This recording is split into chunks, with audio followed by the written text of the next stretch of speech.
I'll begin writing part 1 of the story based on your approved outline maintaining the word count between 6,800 7,000 words. I'll follow all your requirements regarding style, formatting, and content.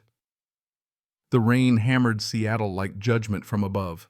Thomas Reynolds winced as he secured the final beam, his calloused hands slipping against wet wood 30 feet in the air. The storm had arrived hours earlier than forecast, but the foreman insisted they finish framing the 3rd floor before calling it. Water streamed down Thomas's face, mingling with sweat beneath his hard hat. One more nail. Just one more. The hammer slipped. Thomas lurched forward, momentarily weightless as his boot skidded across the soaked plywood. His stomach dropped as gravity claimed him. A hand shot out, gripping his jacket with surprising strength. Mike, his crew partner for 8 years, yanked him back from the edge. "Jesus Christ, Tom. You trying to leave that boy of yours an orphan?" Thomas steadied himself, heart hammering against his ribs. His wedding ring caught the dim light as he gripped a support beam. 40 years old and still making rookie mistakes. The overtime pay flashed through his mind, $300 extra that would barely dent his mountain of medical debt. But William needed new winter clothes. Worth the risk. It had to be. "Thanks, Mike. Let's finish this up." 2 hours later, Thomas slid into his 2009 Chevrolet pickup, the heater sputtering weakly against the November chill. 14 hours on site. His lower back screamed in protest as he settled against the worn seat. The truck's dashboard clock glowed 11:37 p.m., its cracked face another repair he couldn't afford. Mrs. Abernathy had agreed to stay late with William, but guilt gnawed at him anyway. Another bedtime story missed. Another night his 8-year-old son went to sleep without saying goodnight to his father. The windshield wipers fought a losing battle against the downpour as Thomas navigated through Seattle's flooded streets. His mind drifted to the custom cabinetry he'd installed in a lakeside mansion last weekend side work that showcased his true craftsmanship, not the basic framing his construction job required. The homeowners had marveled at the intricate joinery, the seamless dovetails he'd executed without modern shortcuts. Skills passed down from his grandfather, perfected over 20 years of dedicated work. Skills that earned respect, but rarely translated to financial security. Thomas reached toward the passenger seat where he kept his lunch cooler fingers brushing against the framed photograph he never left home without. Melissa's smile looked back at him, frozen in time 4 years ago, before the cancer hollowed her cheeks and dimmed the light in her eyes. His thumb traced the edge of the frame, a ritual as familiar as breathing. "Almost home, Mel. Traffic's bad with the storm." The one-sided conversations had started after the funeral. The psychologist said it was normal, a healthy coping mechanism. But after 4 years, Thomas wondered if holding these dialogues made him stuck rather than healing. Still, he couldn't stop. Some nights these quiet words to her photograph were the only thing that kept crushing loneliness at bay. Lightning cracked the sky open as Thomas turned onto his street, illuminating modest homes with sagging porches and chain-link fences. Their rental house sat midway down the block, 2 bedrooms, 1 bath with peeling paint the landlord promised to fix 2 summers ago. Not the home he'd planned to raise a family in, but after selling their house to pay Melissa's medical bills, choices were limited. At least the neighborhood was safe enough, the school decent. For now, it was home. Mrs. Abernathy's silhouette appeared in the living room window as Thomas pulled into the cracked driveway. The elderly neighbor had been a godsend since they moved in, charging half what regular childcare would cost. Thomas gathered his lunch cooler and tool belt, bracing himself for the dash through the downpour. "Sorry I'm late, Mrs. A." Thomas shook rain from his jacket in the narrow entryway. The house smelled of the spaghetti she'd likely made for dinner. "Storm made a mess of the site." The 70-something woman waved away his apology, her silver hair perfectly set despite the late hour. "William's been asleep about 2 hours. Finished his homework and read an extra chapter of that astronomy book you got him." Thomas felt the familiar pride in his son's intelligence, mingled with regret at missing these small moments. "Thank you. I don't know what we'd do without you. That boy's the spitting image of you, you know. Except those eyes, those are his mama's." Mrs. Abernathy gathered her raincoat and umbrella. "There's leftover pasta in the fridge. You eat something before you fall over." After she left, Thomas moved quietly down the hallway, easing open William's bedroom door. His son slept soundly, one arm thrown over a worn, stuffed bear Melissa had given him for his 4th birthday. Books lined the small bedside table, advanced titles for an 8-year-old, astronomy and science mostly. The boy was smart, observant in ways that sometimes unnerved Thomas. Too much like his mother. William's teacher had suggested advanced placement classes, perhaps even a private school that offered scholarships for gifted children. Opportunities Thomas couldn't fathom financing, not with $137,000 in medical debt still looming over them. Not with the 3 jobs he worked to keep them afloat. The specialized caregivers, the experimental treatments Melissa's insurance wouldn't cover, all purchased on credit cards and personal loans in those desperate final months. Thomas adjusted the blanket over his son's shoulders. "I'm trying, buddy," he whispered. "I'm really trying." In the bathroom, Thomas swallowed 2 ibuprofen dry, avoiding his reflection in the medicine cabinet mirror. He knew what he'd see: the deepening lines around his eyes, the silver threading through his dark hair, the permanent furrow between his brows. 40 shouldn't look this worn down. Melissa wouldn't recognize him now. Sleep eluded him as it often did.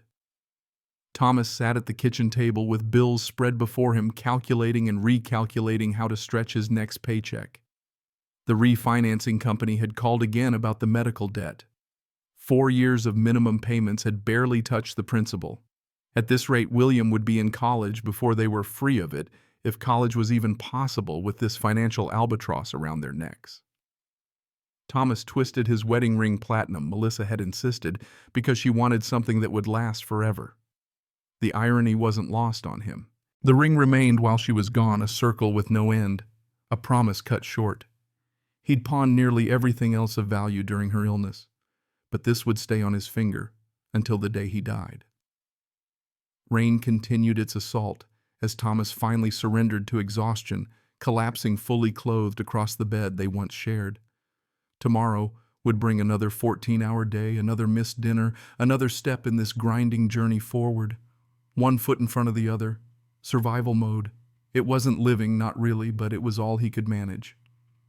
Morning arrived with merciless brightness. Thomas packed William's lunch while his son ate breakfast. The boy's dark hair still rumpled from sleep. Dad Ryan said his dad's taking him fishing this weekend. Thomas paused midway through spreading peanut butter. Another request he'd have to deny. "I've got that remodeling job for Mr. Peterson on Saturday, remember? And Sunday I'm helping with the community center repairs." The disappointment flashed across William's face before he carefully composed his features, a habit that broke Thomas's heart. 8 years old and already learning to hide his feelings, to expect disappointment.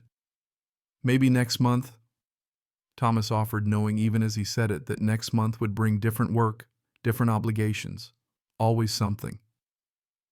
William nodded, returning to his cereal. "It's okay. I need to finish my science project anyway." The drive to school was quiet.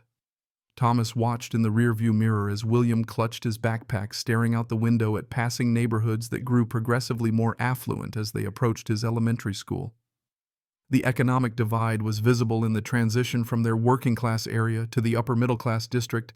William's school served a quirk of zoning boundaries that Thomas secretly thanked God for. "Have a good day, buddy. Mrs. Abernathy will pick you up." Thomas leaned across the seat for their ritual fist bump. William hesitated at the truck door. "Dad Jason told everyone his mom and dad are getting divorced. He said his mom's really sad." Thomas's chest tightened. "That's tough for Jason." "I told him it's worse when your mom dies." William's eyes, Melissa's eyes, amber flecked with gold, searched his father's face. Was that okay to say? The simple, devastating honesty of children? "You were being honest, Will. That's always okay." Thomas swallowed the knot in his throat. "But everyone's sad is different. No need to compare." William nodded solemnly. "I miss Mom today." "Me too, buddy. Me too." Thomas watched his son walk into the school building, shoulders squared beneath his too-small jacket.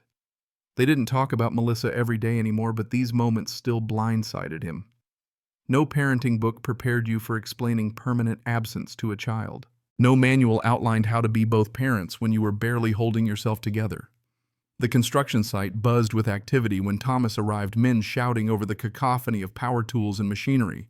The storm had delayed the concrete pour, putting them further behind schedule. The foreman, red-faced and perpetually angry, barked orders as Thomas joined his crew. "Reynolds, you're on the east section today. We need that framing solid before inspectors come Thursday." Thomas nodded, strapping on his tool belt and falling into the rhythm of physical labor. This was the simplest part of his day, following blueprints, measuring twice, cutting once. Problems with clear solutions. Not like raising a grieving child alone. Not like figuring out how to make a $500 paycheck cover $700 of expenses. The morning passed in a blur of hammering, measuring, and joint setting. At lunch, Thomas sat apart from the younger workers with their crude jokes and endless energy. He unwrapped the sandwich he'd made at dawn, his mind already on the evening side job installing shelving at a downtown apartment. If he skipped dinner, he could finish by 9, see William before bedtime. Maybe. Mike dropped down beside him on the stack of lumber. "You look like hell warmed over, Tom." "Thanks for noticing." "Seriously, man, when's the last time you took a day off? Came out for a beer? Got laid?" Thomas shot him a warning glance. Mike raised his hands in surrender. "All I'm saying is Melissa's been gone 4 years. She wouldn't want you living like a monk working yourself to death." "Not your business, Mike." "The hell it isn't. I'm the one who has to catch you when you're so exhausted you nearly fall off buildings." Mike's voice softened. "Look, my sister's divorced. Nice lady teacher. Let me set up a dinner." Thomas stood crushing his lunch wrapper. "I don't have time for dating." "Make time. Will needs to see his old man actually living, not just existing." The words hit harder than intended. Thomas had heard variations from Mrs. Abernathy, from the school counselor, even from his foreman. Everyone had opinions about how he should grieve, how he should parent, how he should move on. Nobody understood the paralysis that gripped him when he thought about trying again, the fear that loving someone new meant betraying Melissa, or worse, risking that crushing loss a second time. Thomas returned to work with renewed intensity, channeling his frustration into each swing of his hammer. By mid-afternoon, his shoulders burned with exertion, but the frame for an entire wall section stood complete. The physical pain was almost welcome a distraction from the harder aches. At 5, Thomas called Mrs. Abernathy to check on William. The evening stretched before him, 4 hours installing custom bookshelves in a lawyer's home office, then the late drive back across town. Another day of barely seeing his son. "Your boy's fine," Mrs. Abernathy assured him. "We're making tacos for dinner. He's helping chop the vegetables, very precise about it, that one." Thomas smiled despite his exhaustion. "Tell him I'll try to be home for bedtime." "You need rest, Thomas. You're no good to that child if you work yourself into an early grave." The concern in her voice carried the weight of someone who'd seen too many hard-working men fall apart. "Melissa wouldn't want this for either of you." Thomas ended the call without responding. Everyone thought they knew what Melissa would want. The truth was, Melissa had wanted to live. She'd wanted to see William graduate, to grow old with her husband, to fulfill the plans they'd made. Instead, she'd spent her final conscious moments in a hospital bed making Thomas promise to take care of their son, one promise he couldn't break no matter the cost. The evening job finished later than expected. The client, a corporate attorney with a penthouse overlooking Puget Sound, had requested last-minute changes, elegant details that showcased Thomas's true skills. The man had marveled at the craftsmanship, even suggested Thomas should open his own high-end cabinet shop. Another dream to file away as impossible. Dreams required capital risk-taking, a financial cushion he didn't have. By the time Thomas pulled into his driveway, exhaustion had settled into his bones like concrete. The dashboard clock read 10:48 p.m. William would be asleep. Another promise broken. Mrs. Abernathy met him at the door with understanding in her tired eyes. He tried to stay awake, wanted to show you his science project design. Guilt, Thomas's constant companion, twisted deeper. How was he today, really? Quiet, a bit withdrawn at dinner. Mrs. Abernathy gathered her things. He asked if heaven was a real place, if his mama could see him from there. Thomas pressed his fingers against his eyes. These existential questions always came when he was least prepared, often through Mrs. Abernathy rather than directly. As if William knew his father had no answers and sought them elsewhere. "What did you tell him?" "That I believe it is, and that his mama loved him enough to find a way to watch over him, heaven or not." She patted Thomas's arm. "Children need comfort more than theological accuracy, dear." After she left, Thomas found William's science project sketches on the kitchen table, intricate drawings of the solar system with detailed notes in his careful handwriting. The boy's intelligence both awed and intimidated Thomas. Melissa had been the educated one with her nursing degree and insatiable curiosity.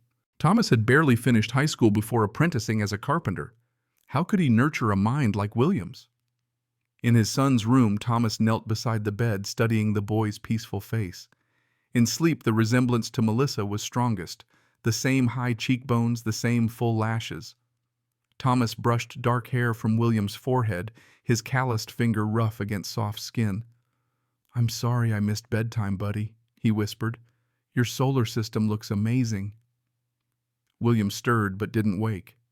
Thomas remained there watching his son breathe the miracle of his existence, a constant source of wonder and terror. This small person depended entirely on him, not just for food and shelter, but for emotional guidance Thomas wasn't sure he possessed. How do you teach resilience when you're barely hanging on yourself? In his own bedroom, Thomas didn't bother undressing, just kicked off his work boots and collapsed across the mattress. His last conscious thought before sleep claimed him was that he needed to look at William's school calendar. There was a parent-teacher conference coming up, and he couldn't miss another one. Morning arrived too quickly. Thomas woke William with gentle shoulder squeezes, their routine unvarying. Breakfast, packed lunch, the drive to school, and the old pickup that needed transmission work Thomas couldn't afford. Today his son was chattier, explaining his solar system project with enthusiasm that momentarily erased the solemnity that often shadowed his young face. "Mrs. Kinley says if it's good enough, I might get to enter the district science fair in spring," William said, bouncing slightly in his seat. "Only fifth graders usually get picked, but she thinks mine could be special." Pride warmed Thomas's chest. "That's great, Will. Of course it'll be special. You're the smartest kid in that school." William's smile faltered. "The science fair's on a Saturday, all day. Parents have to be there." The unspoken question hung between them. Thomas gripped the steering wheel tighter. "I'll be there, I promise." William's face lit up, and Thomas silently vowed to make this promise stick, whatever it took. Some sacrifices were non-negotiable. After dropping William off, Thomas headed straight to his second job, maintenance at an apartment complex owned by a former client. 3 mornings a week, he repaired whatever needed fixing: leaky faucets, stuck windows, faulty outlets. The work was straightforward but essential, padding his income by just enough to keep them above water. The property manager, Diane, greeted him with her usual clipboard of complaints. 3 units with plumbing issues, a broken garbage disposal in 214, and Mrs. Castillo's heater is making that noise again. She peered at him over reading glasses. "You look exhausted, Reynolds." "I'm fine, just need coffee." Thomas scanned the list. 6 hours of work minimum, and he was due at the construction site by 2. "You know I could use you full-time," Diane said, not for the first time. "Better hours, steady pay, benefits." The offer tempted him, it always did. Regular hours would mean more time with William, maybe even weekends off.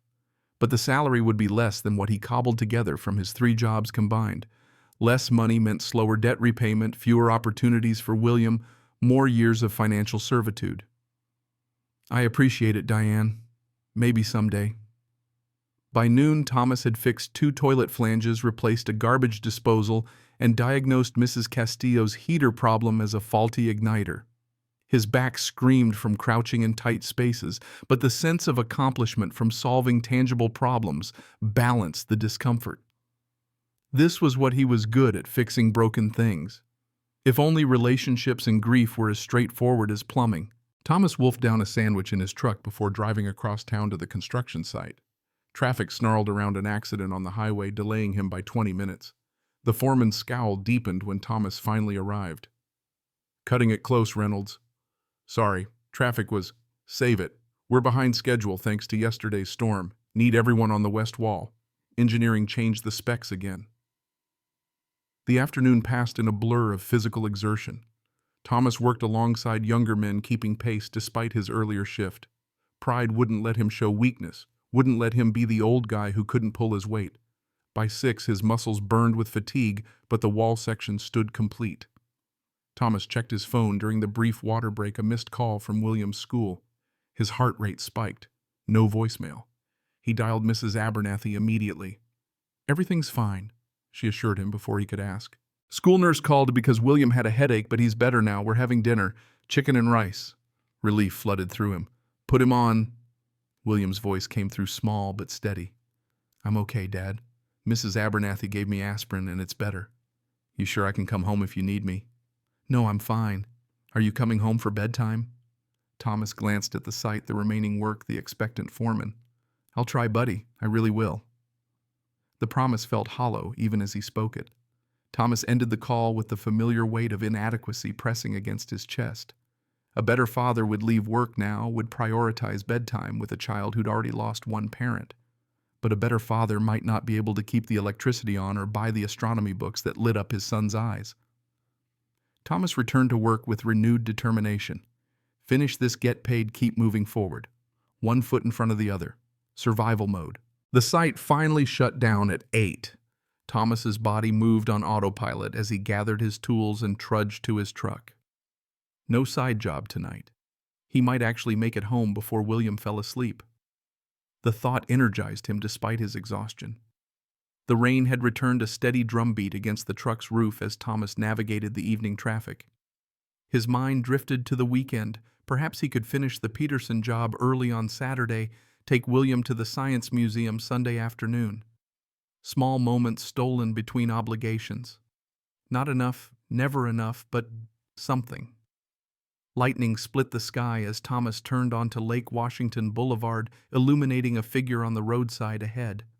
A woman in what looked like medical scrubs stood beside a black luxury sedan with its hazard lights blinking. Something about her posture, the rigid spine, the squared shoulders, even in obvious distress, caught Thomas's attention. He almost drove past. It was late, he was exhausted, and for once he might actually keep his promise to be home for William's bedtime. The woman appeared wealthy. Her car alone probably cost more than he made in a year. Surely she had roadside assistance, a husband, someone to call besides a random passing stranger. Another flash of lightning revealed her more clearly. She wore what looked like doctor's scrubs beneath a tailored coat, her dark hair plastered to her face by rain. Something in her expression controlled panic. The face of someone barely holding it together struck a chord. Thomas had worn that exact expression during Melissa's final days. His foot hit the brake before his mind fully registered the decision. Thomas pulled over, emergency flashers blinking in solidarity with the stranded luxury car. He grabbed his rain jacket from behind the seat and stepped into the downpour. Car trouble. Thomas approached cautiously, keeping a respectful distance. The woman's head snapped up. In the dim glow of the hazard lights, he could see she was striking rather than conventionally beautiful. High cheekbones, sharp jawline, dark eyes that assessed him with clinical precision. Expensive watch, subtle diamond earrings. Everything about her screamed money and power. I don't need assistance, thank you. Her voice matched her appearance, cultured, authoritative, with the practiced politeness of someone accustomed to dismissing others. Thomas nodded, already turning back toward his truck. Not his business. He had a son waiting at home, and this woman clearly had resources. Wait. Thomas paused, looking back through the curtain of rain. Something shifted in the woman's expression, a momentary crack in the polished veneer. My phone's dead, the car won't start, and my daughter... Her voice caught on the word. My daughter's alone at home. She's sick. The controlled panic Thomas had glimpsed earlier now made sense. Not car trouble, child trouble. The universal terror of a parent separated from an unwell child. I can drive you, Thomas offered, simple and direct. Or you can use my phone to call someone. The woman's internal struggle played across her face, weighing the danger of accepting help from a stranger against the urgency of reaching her child. I wouldn't normally, she began, then stopped as thunder crashed overhead. Yes, a ride, please.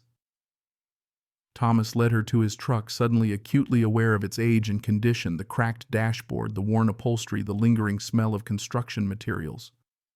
The woman hesitated almost imperceptibly before climbing in, her movements precise despite her obvious anxiety.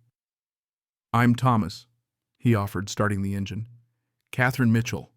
She clutched her purse tightly on her lap, knuckles white. I need to get to Madison Park. Quickly. Madison Park, one of Seattle's most exclusive neighborhoods. Of course. What's wrong with your daughter? Thomas asked, pulling into traffic, windshield wipers fighting the downpour. Catherine's gaze remained fixed on the road ahead. Asthma, Severe attack this morning. I thought she was stable when I left for work, but the nanny called. She stopped again, composing herself with visible effort. The nanny's stuck across town due to flooding. Olivia's alone. She's only 7.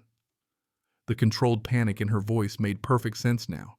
Thomas pressed the accelerator harder, navigating through the storm with new urgency. Does she have medicine? An inhaler? Yes, but she gets frightened during attacks. She needs someone there. Catherine glanced at her dead phone. I can't even call to tell her I'm coming. Use mine. Thomas handed over his basic flip phone, noting how foreign it looked in Catherine's manicured hands. She dialed quickly, shoulders tensing as she waited. No answer. She might be too scared to pick up for an unknown number. Thomas drove faster than was strictly safe, taking corners with calculated risk. The neighborhoods they passed grew progressively more affluent, larger homes, manicured landscapes, luxury vehicles in circular driveways, a world away from his working-class rental. Take the next right. Catherine directed, her composure slipping further as they neared their destination. The White House at the end with the columns. House was an understatement. The structure that emerged through the rain was a modern mansion, all glass and steel and architectural angles dramatically lit even in the storm. A home featured in magazines, not lived in by ordinary people. Thomas pulled into the circular driveway, stopping at the imposing front entrance. Catherine was out of the truck before he fully braked, fumbling with her keys at the door. Thomas hesitated only briefly before following. A child alone and in distress overrode social boundaries about entering a stranger's home. The interior of Catherine's house was exactly as the exterior suggested. Minimalist luxury in whites and grays, soaring ceilings, art pieces that probably cost more than Thomas's annual income. But Catherine paid no attention to any of it, calling for her daughter as she moved swiftly through the space.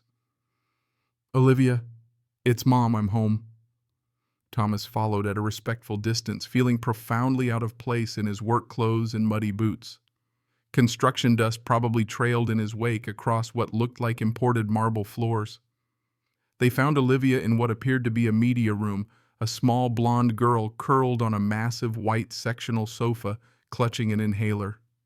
Her breathing was audible from the doorway, the labored wheeze of constricted airways. Olivia.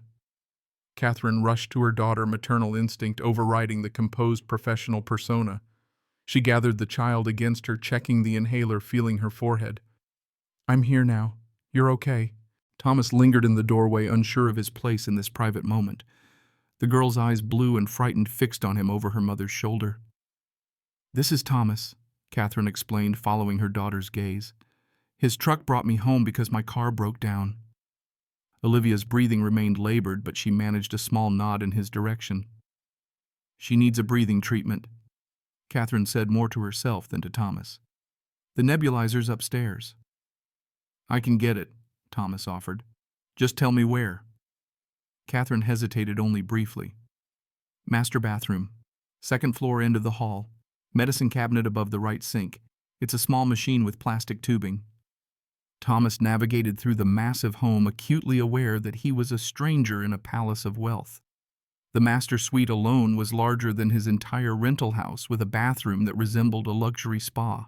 He found the nebulizer exactly where Catherine had indicated, alongside an organized arsenal of prescription medications. When he returned downstairs, Catherine had moved Olivia to the kitchen and was helping her drink water. The girl's breathing remained concerning, but she seemed marginally calmer with her mother present. Thomas set the nebulizer on the counter, stepping back to give them space. Do you need anything else? He asked, already edging toward the door. I should probably... A tremendous crash of thunder interrupted him, followed immediately by darkness as the power failed. Olivia whimpered, and Catherine's sharp intake of breath echoed in the suddenly dark kitchen. Emergency generator should kick in, Catherine said, but the seconds stretched with no lights returning. Damn it! The maintenance company was supposed to service it last week. Thomas reached for his phone, activating the flashlight function. The weak beam illuminated Catherine's face, composed for her daughter's benefit but tight with worry. The nebulizer needs power, she said quietly. The inhaler isn't helping enough. Thomas assessed the situation quickly. I should go. You two can come to my house. We still had power in my neighborhood. The nebulizer will work there. Catherine's expression shifted from surprise to calculation to reluctant agreement. Yes, okay. She turned to Olivia. Sweetheart, we need to go with Thomas for a little while. Our electricity is broken and we need to make your breathing better. Olivia nodded, clearly struggling for air but trusting her mother's judgment. Catherine gathered the nebulizer and a small bag of medications, then wrapped Olivia in a blanket from the sofa.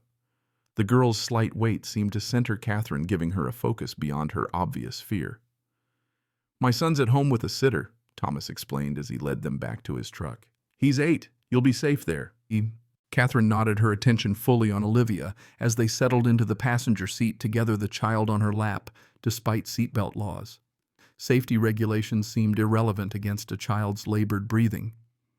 The drive back across Seattle created a strange, suspended reality.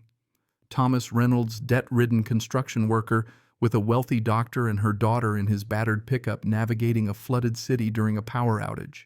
The world reduced to essential elements: a sick child, a mother's fear, the human instinct to help. William was still awake when they arrived, sitting at the kitchen table with Mrs. Abernathy as they played a card game by lantern light. His eyes widened at the sight of strangers following his father through the door. We have guests, Thomas explained simply. This is Dr. Mitchell and her daughter Olivia. They need to use our electricity for a little while because Olivia has trouble breathing. Mrs. Abernathy, bless her, didn't miss a beat. I'll put on some tea. Always helps with breathing troubles. Catherine's eyes darted around the modest living space, taking in the worn furniture, the school pictures on the refrigerator, the visible signs of financial struggle. If she judged any of it, her face revealed nothing. Her entire focus remained on getting the nebulizer connected. Thomas guided them to the kitchen table, clearing space for the medical equipment. Extension cords here. Outlets working. Catherine expertly assembled the nebulizer, measuring medication with steady hands despite her obvious anxiety. Olivia sat quietly watching the adults with 2 wise eyes as her mother prepared the treatment. William approached cautiously, curious but respectful. Is she okay? She will be, Thomas assured him. She has asthma. Remember, we learned about that in the body book. William nodded, watching as Catherine placed the mask over Olivia's face, the nebulizer humming to life. I have a poster about lungs in my room. Want to see it later? He offered to Olivia. The blonde girl nodded behind her mask, some of the fear leaving her eyes at this small kindness. Mrs. Abernathy moved efficiently around the kitchen, preparing tea and setting out cookies from the cabinet. Her steady presence normalized the strange situation, her matter-of-fact handling of the crisis a balm to everyone's nerves. Your son is very considerate, Catherine said quietly to Thomas as Olivia's breathing began to ease with the treatment. Thomas nodded, proud, despite everything. He's a good kid. A moment of understanding passed between them, the universal language of parents who see their children as their greatest accomplishment. Then Catherine's gaze fell on the bills spread across the far end of the table, medical invoices Thomas hadn't cleared away before leaving that morning. Her expression changed subtly, professional assessment replacing personal connection. Your wife, she asked, nodding toward the wedding ring on Thomas's finger, passed away 4 years ago. Thomas gathered the bills quickly, shoving them into a drawer. Cancer. Something flickered in Catherine's eyes, recognition perhaps, or the momentary dropping of a guard. I'm sorry. The simple acknowledgement, free of platitudes, felt more genuine than most condolences Thomas had received. He nodded acceptance, then turned his attention to William, who was showing Olivia his science project sketches from a respectful distance, careful not to interfere with her treatment. The nebulizer completed its cycle, and the improvement in Olivia was immediately apparent. Her breathing eased, the wheezing diminished. Catherine performed a quick assessment, listening to her daughter's lungs, checking her pulse with the efficiency of someone trained in medicine. Better? Thomas asked. Catherine nodded. Much. Thank you. The gratitude seemed to cost her something, as if acknowledging help received was unfamiliar territory. Mrs. Abernathy set tea before Catherine and hot chocolate for the children. Warm liquids help open the airways. Old wisdom, but it works. For the first time, Catherine seemed to truly see the elderly woman. You sound experienced with asthma. My youngest had it terribly. Before all these modern treatments, we spent many nights with steam running in the bathroom just trying to help him breathe. Mrs. Abernathy smiled at Olivia. You're lucky to have such good medicines now, young lady. The crisis passed and awkward normality descended on the small kitchen. Two families from entirely different worlds thrown together by circumstance, finding their way through an unexpected intersection of lives. William, ever the host, like his mother had taught him, showed Olivia his collection of science books. The girl remained quiet but engaged, her earlier fear subsiding as the medication worked its magic. "You're a doctor?" Thomas asked Catherine, keeping his voice low as the children talked. "Neurosurgeon at Seattle Memorial." Catherine sipped her tea, seeming surprised to find it exactly to her taste. "And you're in construction. Carpenter by training. Framing houses, pays the bills." Thomas didn't elaborate on his multiple jobs, the crushing debt, the constant struggle to stay afloat. Catherine's gaze took in the small house, the water stain on the ceiling, the mismatched furniture, the careful organization that spoke of pride despite limited means. "You've made a lovely home." The observation seemed genuine rather than condescending. Thomas found himself wondering about this woman, her controlled exterior masking what appeared to be genuine concern for others. The way she looked at her daughter mirrored his own desperate love for William. "How long has Olivia had asthma?" "Since she was 3. Catherine watched her daughter with William, something complicated passing across her face. "It's been worse since—" She stopped, recalibrated. "It's been worse this past year." Thomas recognized the self-censoring, the careful editing of personal history shared with strangers. He did it constantly himself. "Melissa, my wife, she was a nurse," Thomas found himself saying. "Oncology floor at Swedish. She'd know exactly what to do right now." The admission surprised him. He rarely spoke of Melissa to anyone besides William, certainly not to strangers. Something about this night, the storm, the crisis, the unexpected intimacy of helping a child had lowered normal boundaries. Catherine's expression softened momentarily. "You must miss her expertise at times like this."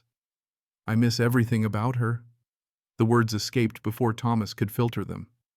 Catherine nodded, understanding in her eyes. Not pity, which Thomas had grown to hate, but simple recognition of grief's permanence. The moment stretched between them unexpectedly comfortable. Then Olivia coughed, and Catherine was immediately in doctor mode again, checking her daughter with practiced efficiency. "We should do another breathing treatment before we leave," she decided, "just to be safe." "You're welcome to stay until the storm passes," Thomas offered. "Roads are probably worse now." Catherine hesitated, clearly torn between propriety and practicality. Olivia's health won out. "If you're sure it's not an imposition." Mrs. Abernathy stood gathering her sweater. "I should head home before it gets worse out there. Thomas, you have my number if you need anything." After she left, an awkward silence descended. Thomas busied himself making up the sofa with sheets and blankets, creating a makeshift bed. "You and Olivia can take my room. William and I will bunk out here." "That's not necessary," Catherine began. "It is," Thomas interrupted gently. "My son would never forgive me if I didn't offer proper hospitality. His mother taught him better than that." Something in Catherine's expression shifted, respect perhaps for prioritizing values over circumstances. As Thomas helped William prepare for bed on the makeshift sofa arrangement, he caught fragments of conversation from the bathroom where Catherine was helping Olivia brush her teeth with a spare toothbrush. "Is this our new home?" Olivia's small voice carried. "No, sweetheart. This is just for tonight. Our home is still our home." "But there's pictures here, and books. Our house doesn't have those." Catherine's response was too quiet to hear, but Thomas felt a strange pang at the child's observation. Their modest home, with its second-hand furniture and water-stained ceiling, had something the minimalist mansion lacked: the visible evidence of life being lived, of a family's history displayed rather than curated. Later, with William asleep beside him on the pull-out sofa, Thomas found himself staring at the ceiling, acutely aware of strangers in his home. Catherine Mitchell was clearly wealthy, clearly accustomed to control and authority. Under normal circumstances, their paths would never have crossed, except perhaps if he worked construction on her home. Yet here she was, seeking shelter in his modest rental, dependent on his hospitality for her daughter's well-being. The world had strange ways of leveling the playing field, if only temporarily. Tomorrow Catherine would return to her mansion and her prestigious career, while Thomas reported to the construction site for another day of physical labor. The momentary connection parent to parent, human to human, would fade against the realities of their different worlds. But for tonight, in the quiet darkness of a storm-battered city, those differences seemed less significant than the similarities, two parents trying their best. Two children breathing peacefully under the same roof, the universal struggle to protect what matters most. Thomas closed his eyes, surrendering to exhaustion. For once, he'd kept his promise to be home for William's bedtime. Not in the way he'd expected, but sometimes life worked out that way, delivering unexpected gifts through unwanted circumstances. The last thought before sleep claimed him was of Catherine's face when she'd found Olivia breathing easier, the momentary crack in her controlled exterior, revealing a love as fierce and primal as his own for William. Perhaps they weren't so different after all. Morning light filtered through the worn curtains, casting gentle patterns across the living room floor. Thomas woke with a start, momentarily disoriented by William's warm weight against his side on the pull-out sofa. The events of the previous night rushed back: the storm, the stranded doctor, the asthmatic child. He glanced at his watch, 6:17 a.m. For once he'd slept through the night without waking to worry about bills or work schedules. William stirred beside him, eyes blinking open with a child's immediate alertness. Are they still here? The house was quiet. No movement from the bedroom where Catherine and Olivia had slept. Thomas pressed a finger to his lips as he carefully extracted himself from the sofa bed. Let's be quiet while they rest. In the kitchen, Thomas started coffee, the familiar ritual grounding him after the previous night's strangeness. Outside, the storm had passed, leaving behind a washed clean sky and scattered debris across the neighborhood. Power had returned sometime during the night. The microwave clock blinked 12 hours in steady rhythm. William padded into the kitchen, hair rumpled from sleep. Dad, is Olivia going to be okay? I think so, buddy. The medicine helped her breathe better. Thomas poured cereal into a bowl. Her mom's a doctor, so she knows how to take care of her. A real doctor with surgeries and everything. William's eyes widened with admiration. Seems that way. Soft footsteps interrupted their conversation. Catherine appeared in the kitchen doorway, impeccably composed despite having slept in her clothes. Only the faint shadows beneath her eyes hinted at the previous night's ordeal. Good morning. Her voice carried the slightly uncomfortable tone of someone unaccustomed to waking in strangers' homes. I hope we didn't disrupt your household too much. Thomas gestured toward the coffee maker. Not at all. Coffee. Catherine glanced at her watch, an elegant timepiece that probably cost more than Thomas's monthly income.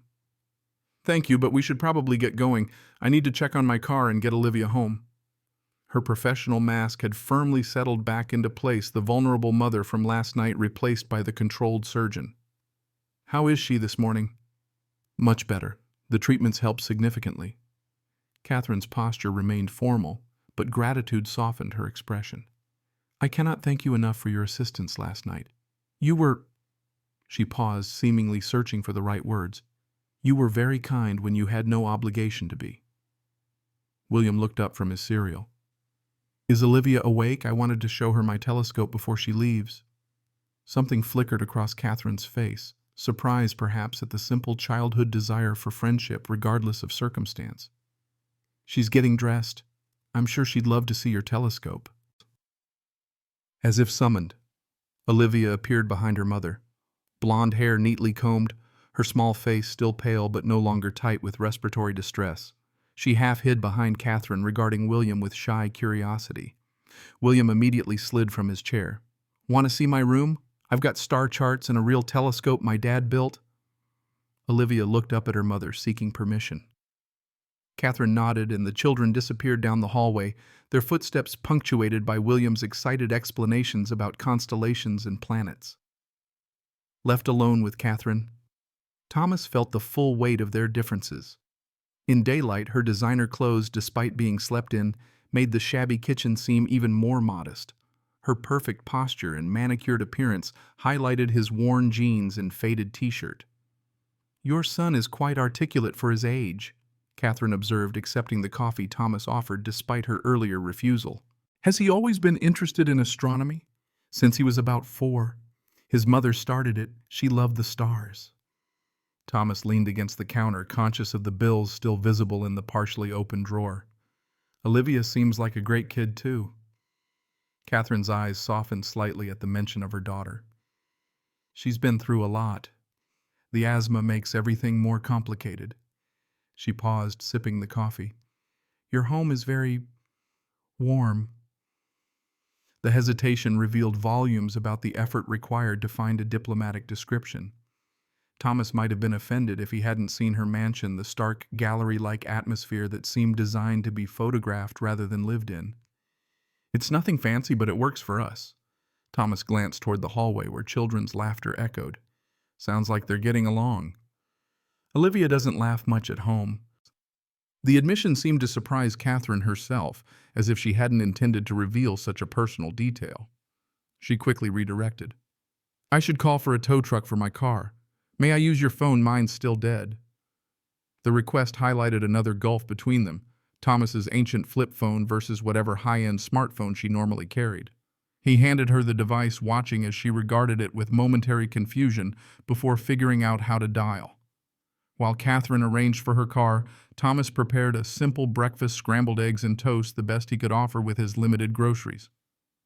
William and Olivia returned from the bedroom tour, the little girl animated in a way she hadn't been the previous night. Dad, Olivia's never seen the Big Dipper. Can you believe it?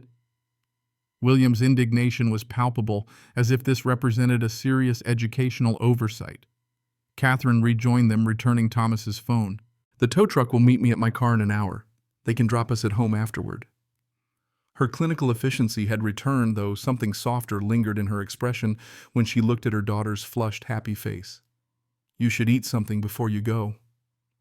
Thomas set plates on the table. Nothing special, but it's hot. Catherine appeared ready to refuse, but Olivia had already climbed onto a chair next to William. The doctor's resistance visibly crumbled against her daughter's obvious comfort. Thank you. That's very thoughtful.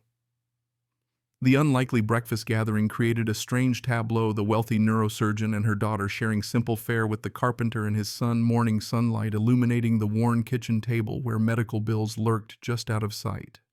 Conversation flowed more easily through the children, Olivia gradually emerging from her shell as William shared his encyclopedic knowledge of space facts. Did you know some stars are actually dead, but their light takes so long to reach us that we still see them in the sky? William gestured with his fork, narrowly missing his glass of orange juice. Like memories, Olivia said softly, surprising the adults. Even when things are gone, you can still see them if you look right. Catherine's fork stilled against her plate, her eyes finding Thomas's across the table. A moment of perfect understanding passed between them, the recognition of wisdom from a child who had clearly experienced loss, though Thomas didn't know the details. That's exactly right, Thomas agreed, his voice gentle. Some of the best stars are like that. The moment stretched unexpectedly intimate before Catherine broke the spell by checking her watch. We should get going soon. Her tone was brisk, professional, boundaries firmly back in place. I need to get Olivia's medication schedule back on track. The children's faces fell in synchronized disappointment. Thomas recognized the look all too well from William, the resignation of a child accustomed to adult priorities superseding their own.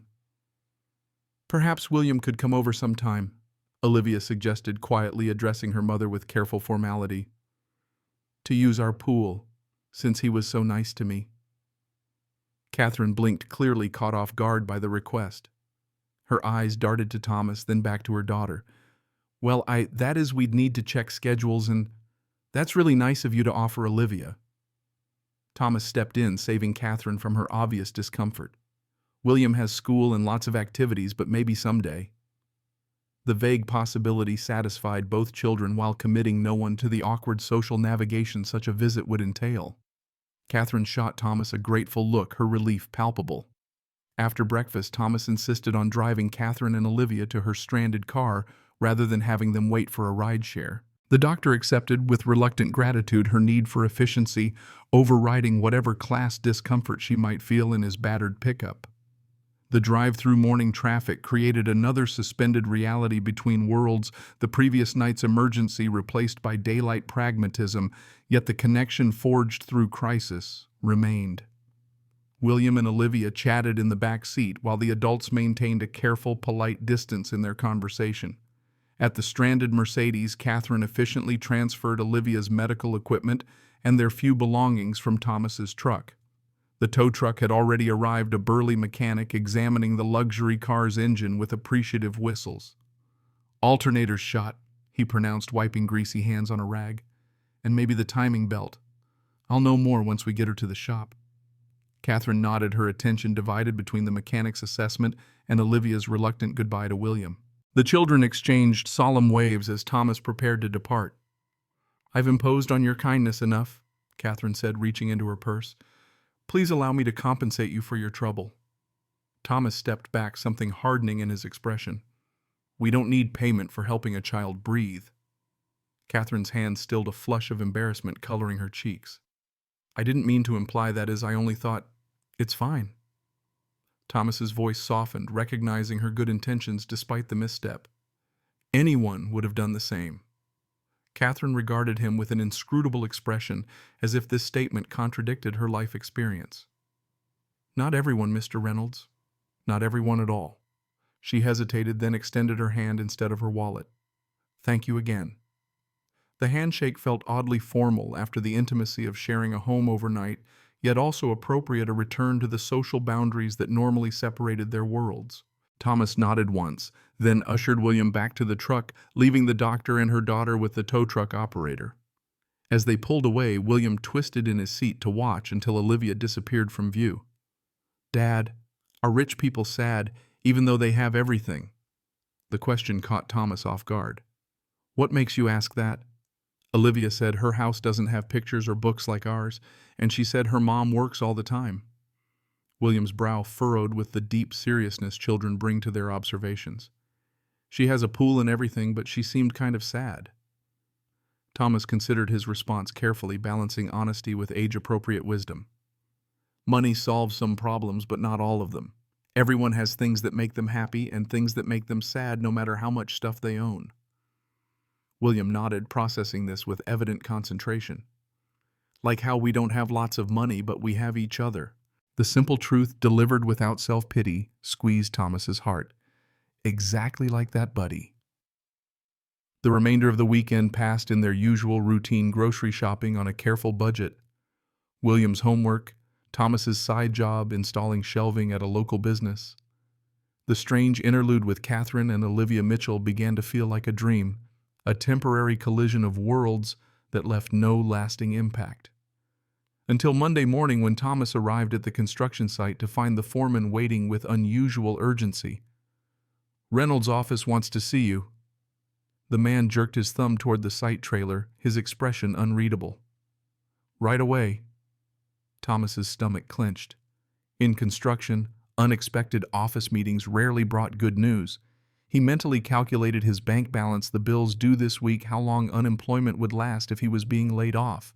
Inside the trailer, the project manager sat behind a cluttered desk, accompanied by a well-dressed man Thomas didn't recognize.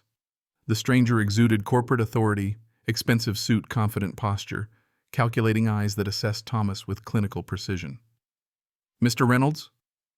The project manager gestured to an empty chair.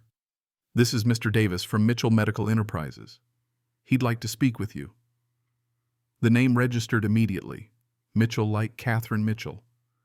Thomas lowered himself into the chair, confusion replacing his layoff anxiety.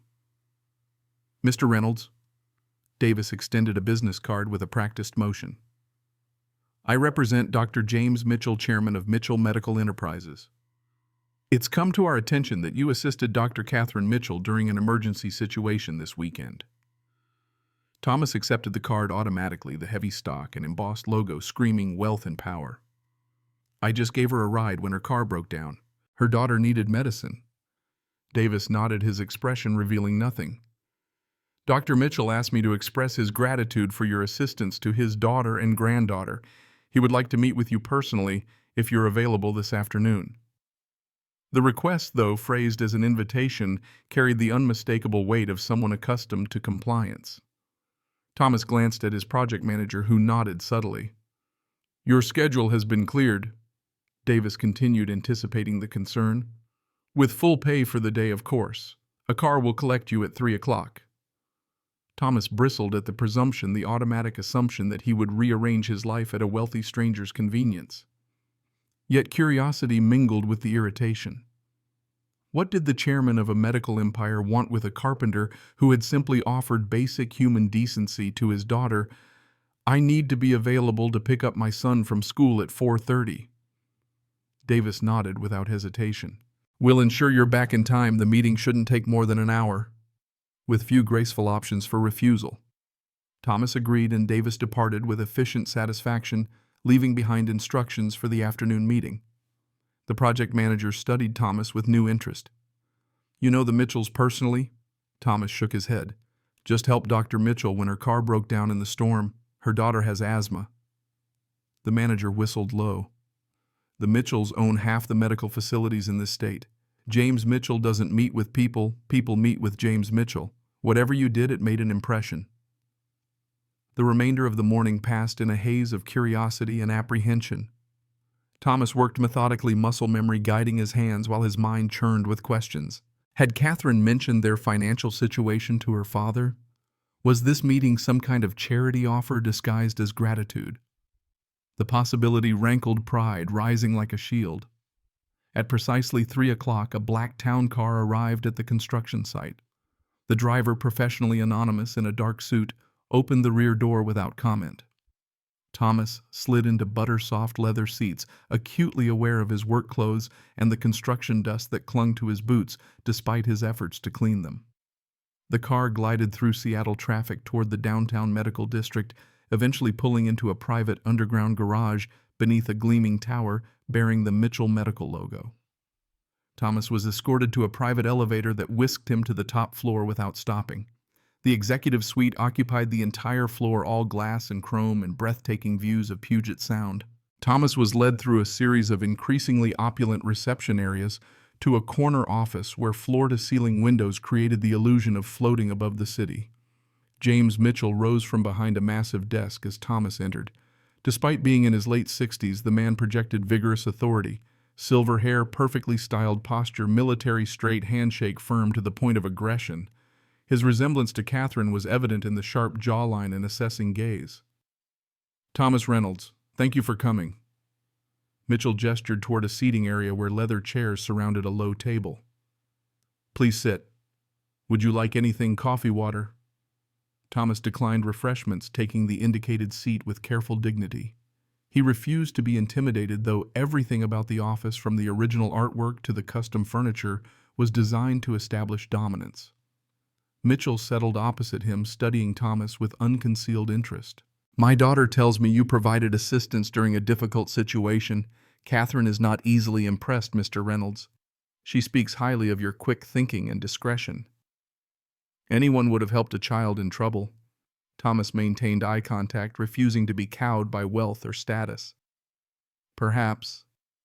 Mitchell's smile didn't reach his eyes. "But not everyone did. You did." He leaned forward slightly. "I make it my business to know the people who enter my family's life, Mr. Reynolds, particularly when they spend time with my granddaughter." The implication was clear. Thomas had been thoroughly investigated in the day and a half since the encounter with Catherine. The privacy violation bristled, but Thomas kept his expression neutral.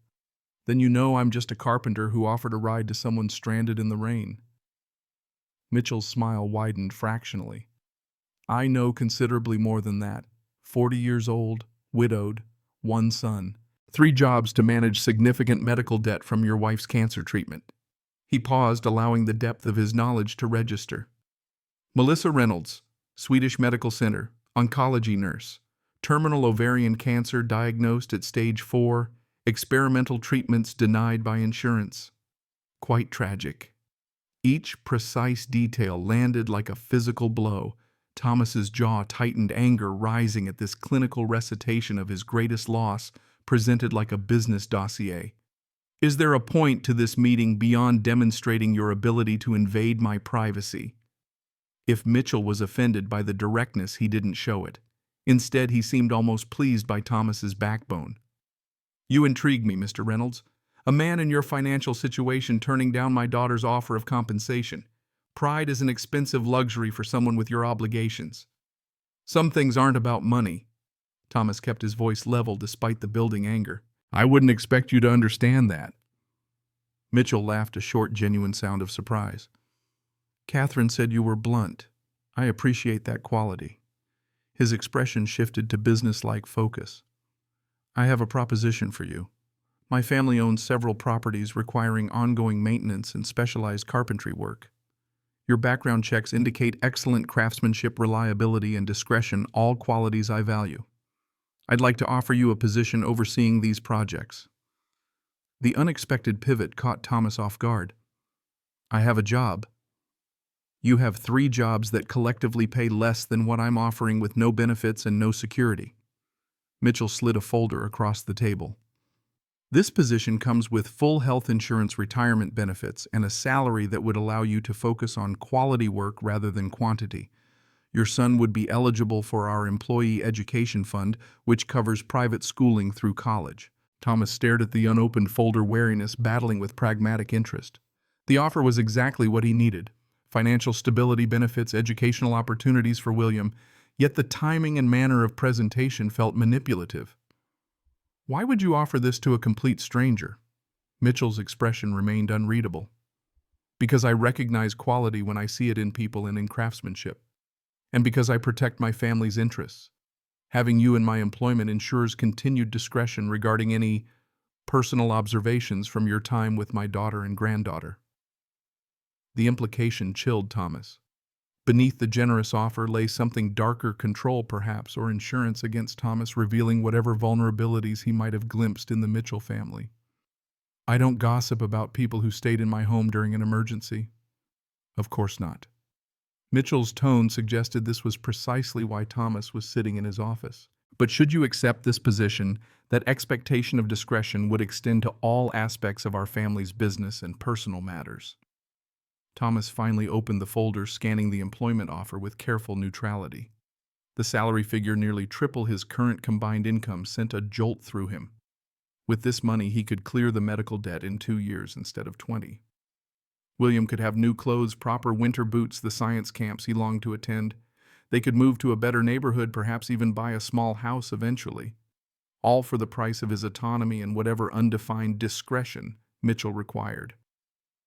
I'll need time to consider this. Mitchell nodded, apparently having expected nothing less. Of course. Take 48 hours. He rose, signaling the meeting's end. My contact information is in the folder. I look forward to your decision, Mr. Reynolds.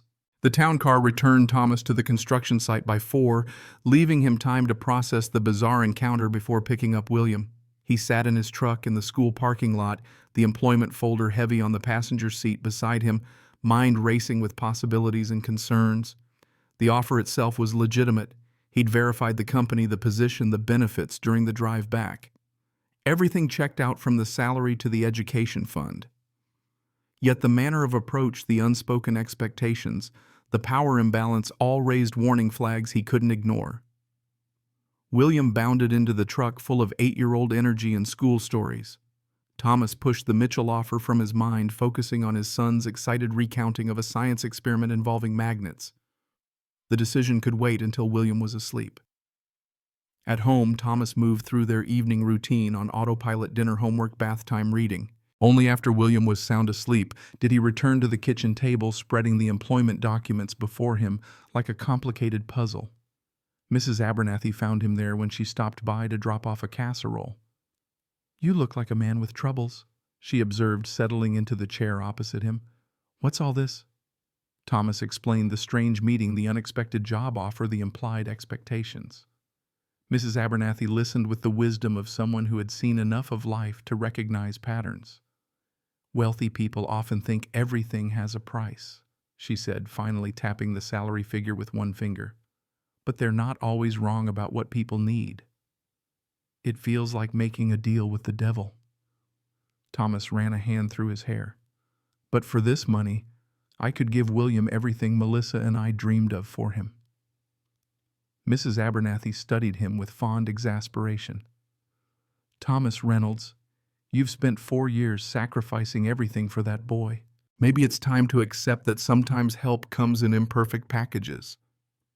The conversation with Mrs. Abernathy settled something in Thomas. By morning, he'd made his decision. He would accept Mitchell's offer, but on his own terms.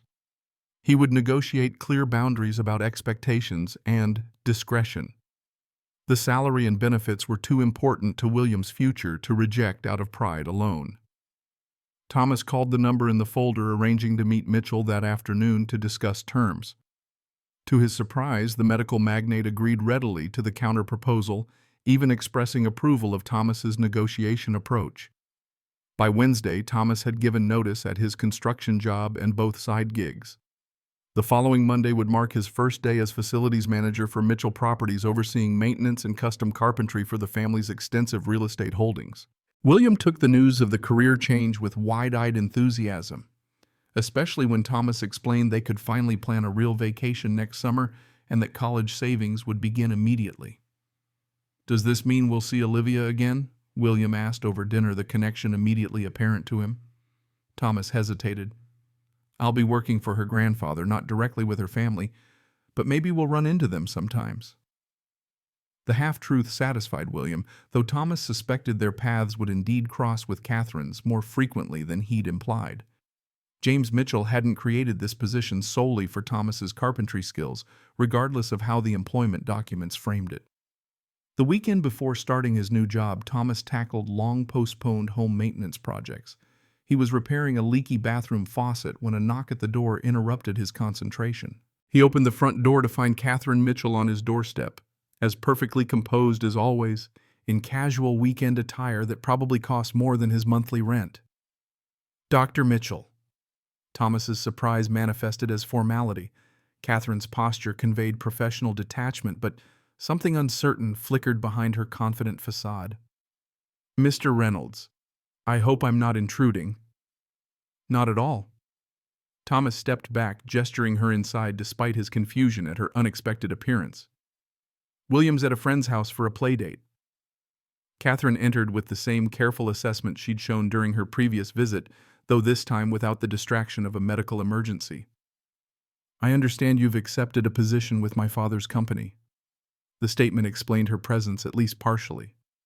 Thomas nodded, leading her to the living room where they sat in awkward formality. The offer was very generous. "My father is rarely generous without purpose." Catherine's bluntness surprised him. "I wanted to ensure you understood what you're agreeing to." Thomas studied her, noting the tension in her shoulders, despite her composed expression. He made it clear discretion was part of the package. Catherine's laugh held no humor. "That's one way of putting it.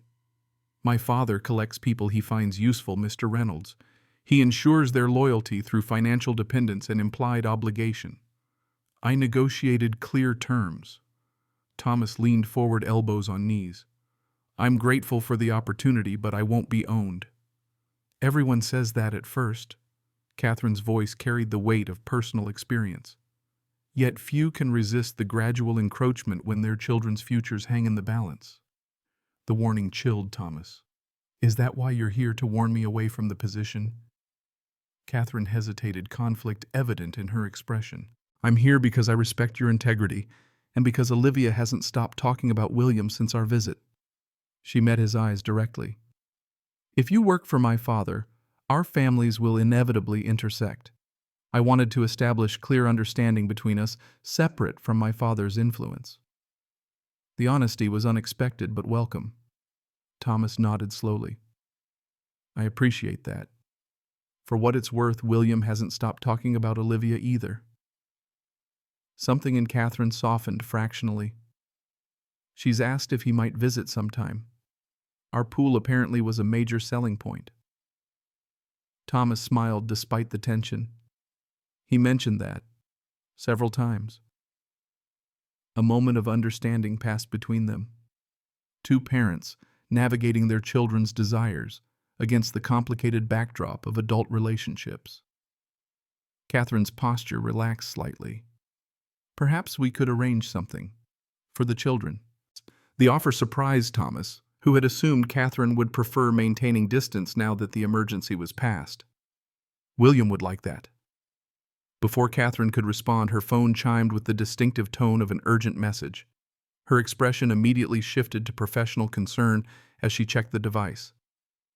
"I need to get to the hospital." Emergency surgery. She rose with fluid efficiency, doctor mode fully engaged. Another time then. Thomas walked her to the door, struck by how quickly she transformed from the almost vulnerable woman of moments before to the focused surgeon. At the threshold she paused, turning back with uncharacteristic hesitation. "My father may have orchestrated your employment, Mr. Reynolds, but I am glad our children will have the opportunity to maintain their connection." The admission seemed to cost her something in professional distance. Olivia has few friends. William's kindness meant a great deal to her. With that, she was gone, leaving Thomas to process the strange interaction. Catherine Mitchell remained an enigma, controlled and distant, one moment surprisingly forthright the next. Her warning about her father lingered, raising questions about what exactly Thomas had committed himself to with this new position. Monday morning arrived with a mixture of anticipation and apprehension. Thomas, dressed in his best clothes, still modest by Mitchell standards but clean and presentable, and dropped William at school with promises to share every detail of the new job that evening.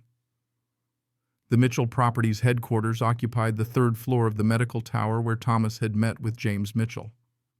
The sleek, modern office hummed with quiet efficiency as Thomas was escorted to Human Resources for orientation. Everything about the process was professional, and corporate paperwork, identification badge technology, setup, introductions to key personnel. By mid-morning, Thomas had been installed in a comfortable office overlooking downtown Seattle, complete with assistant and company laptop. The transition felt surreal. 1 week earlier, he'd been securing beams 30 feet above a muddy construction site. Now he reviewed property portfolios worth millions, scheduled maintenance teams, and examined blueprints for custom renovations at Mitchell Family Holdings. The work itself suited Thomas's skills and experience. Despite the corporate setting, the role centered on practical knowledge of construction materials and craftsmanship. The projects were interesting and challenging, showcasing quality rather than cost-cutting. If not for the circumstances of his hiring and Catherine's warning, Thomas might have considered himself fortunate to land such a perfect position. As the week progressed, Thomas settled into a routine that felt almost too good to be true. Regular hours meant having dinner with William every night. The substantial salary allowed him to immediately pay off 2 credit cards that had carried balances since Melissa's illness. The company car, a modest but new SUV, replaced his aging truck with its perpetual check engine light. William blossomed under the new schedule, reveling in consistent bedtime stories and help with homework. Thomas enrolled him in the science camp he'd been longing to attend, no longer needing to explain why extracurriculars were impossible luxuries. Yet beneath the surface improvements, unease lingered. James Mitchell made a point of stopping by Thomas's office, regularly displaying unusual interest in his newest employee's adjustment. These visits always included casual inquiries about Thomas's personal life, William's activities, and occasional references to Catherine that bordered on information gathering. By the second week, Thomas had developed a technique for navigating these conversations, providing factual but minimal information, redirecting to work topics, maintaining polite professionalism without encouraging further personal discussion. Mitchell seemed amused rather than deterred by this approach, as if Thomas's resistance represented an enjoyable challenge. The expected intersection with Catherine's life materialized more quickly than Thomas anticipated. A Friday afternoon email from Mitchell's executive assistant informed Thomas that his presence was required at the chairman's residence on Saturday to assess necessary repairs and potential renovations. The message mentioned almost as an afterthought that Catherine and Olivia would be present for a family gathering. Thomas considered declining the weekend work, asserting the boundaries he'd carefully established during negotiations. Yet the job was only 2 weeks old, and directly refusing the company founder seemed unwise. Instead, he replied that he would need to bring William as childcare wasn't available on short notice. The response came quickly. William was welcome. Olivia would appreciate the company during adult conversations. Saturday morning found Thomas and William driving through one of Seattle's most exclusive neighborhoods, the SUV's navigation system guiding them to a gated estate overlooking Lake Washington. Thomas had known the Mitchells were wealthy, but the property's scale, sprawling grounds, guest houses, private dock with multiple boats underscored the vast difference between their worlds. William pressed his face against the window as they approached the main house, eyes wide at the mansion's imposing facade. "It's like a castle, Dad." Thomas squeezed his son's shoulder reassuringly. "Remember, buddy, it's just a house with people inside. Be yourself, okay? We won't be staying long." A uniformed staff member met them at the circular driveway, directing Thomas to park near the service entrance, a subtle reminder of his position despite the friendly welcome. They were escorted through the mansion's rear quarters to a sunroom overlooking immaculate gardens and the lake beyond. James Mitchell held court among what appeared to be family members and business associates. Catherine stood slightly apart, engaged in conversation with an older woman whose resemblance marked her as Mrs. Mitchell. Olivia sat alone at a small table, coloring with focused intensity and apparent disinterest in the adult gathering. Mitchell spotted them immediately, breaking from his conversation to approach with practiced bonhomie. "Reynolds, excellent timing. And this must be William." Thomas placed a protective hand on his son's shoulder as Mitchell assessed the boy with the same evaluating gaze he applied to everyone. William, surprisingly unfazed, extended his hand with the manners Melissa had instilled from an early age. "It's nice to meet you, sir." Mitchell's eyebrows rose slightly, apparently impressed by the child's composure. "Well-mannered young man you've raised, Reynolds." Before Thomas could respond, Olivia noticed their arrival and abandoned her coloring project, approaching with uncharacteristic eagerness. "William, you came..." Her face brightened with genuine delight. "Do you want to see the fish pond? There's koi bigger than your arm." William looked to Thomas for permission, excitement battling with the caution he'd been taught about new situations. Thomas nodded, and the children disappeared toward the gardens, Olivia leading the way with newfound confidence. "Remarkable," Mitchell observed, watching their departure. "Olivia rarely engages with visitors. Your son must have made quite an impression." Catherine approached, her weekend attire casual by Mitchell standards, still radiating wealth and taste. "Mr. Reynolds, William, thank you for accommodating the short notice." Her tone was professionally cordial, though something warmer flickered in her expression when she mentioned William's name. "Happy to help." Thomas maintained the careful distance their public roles required. "I understand there are some repairs needed." Mitchell clapped him on the shoulder with false camaraderie. "Business later, Reynolds. Join us for lunch first. Margaret has been curious about the craftsman I've been praising." The invitation, phrased as a foregone conclusion, left no graceful way to refuse. Thomas found himself guided to the patio where an elaborate lunch was being served, formally introduced to Mrs. Mitchell and various family members, whose names blurred together. Mrs. Mitchell Margaret regarded Thomas with thinly veiled assessment. Her resemblance to Catherine was striking, though decades of wealth and privilege had hardened her features into something less approachable. "So, you're the carpenter James has been so impressed with. He says your joinery work is reminiscent of old-world craftsmanship." Thomas recognized the backhanded compliment, surprised that someone of his station could produce work worthy of their notice. "I was fortunate to learn from my grandfather. He believed in doing things properly even when no one would see the difference." "A commendable philosophy." Margaret's smile didn't reach her eyes. "Catherine mentioned you were widowed. That must be difficult, raising a child alone." The personal question, delivered with artificial sympathy, bristled. Thomas kept his expression neutral, aware of the power dynamics at play. "We manage. William's a good kid." Catherine, seated across the table, intervened smoothly. "William is quite remarkable, Mother. He's been selected for advanced science placement despite being a year younger than standard eligibility." The support, unexpected and deftly executed, shifted Margaret's attention from Thomas's personal circumstances to William's academic achievements. Catherine caught Thomas's eye briefly, the slight nod communicating her awareness of her mother's social maneuvering. Lunch progressed with increasing discomfort as Thomas navigated the unfamiliar terrain of wealth and privilege. The conversation flowed around business dealings and social connections, occasional comments directed his way with the distinct air of testing rather than including him. He answered politely but briefly, maintaining dignity without playing into the obvious evaluation taking place. The children rejoined them midway through the meal, William's usual reserve transformed by excitement as Olivia showed him her world of privilege. Thomas felt a pang watching his son experience things they could never provide: the grounds, the boats, the casual opulence that surrounded the Mitchell family. After lunch, Mitchell finally addressed the ostensible reason for Thomas's presence. "Let's look at those repairs while the children play. Catherine, perhaps you could supervise them at the dock."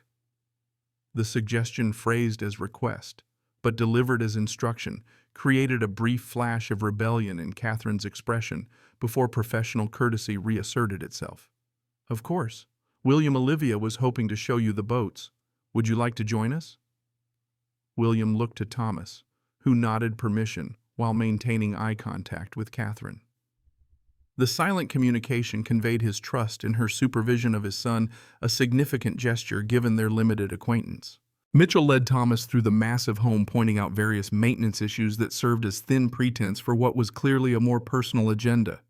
As they examined a section of water-damaged ceiling in a guest wing, Mitchell finally revealed his true purpose. "My daughter seems to have developed a certain respect for you, Reynolds, unusual given her typical disdain for most people." He studied Thomas with clinical interest. "Catherine has always been selective about her associations, particularly since the unfortunate situation with her former fiancé."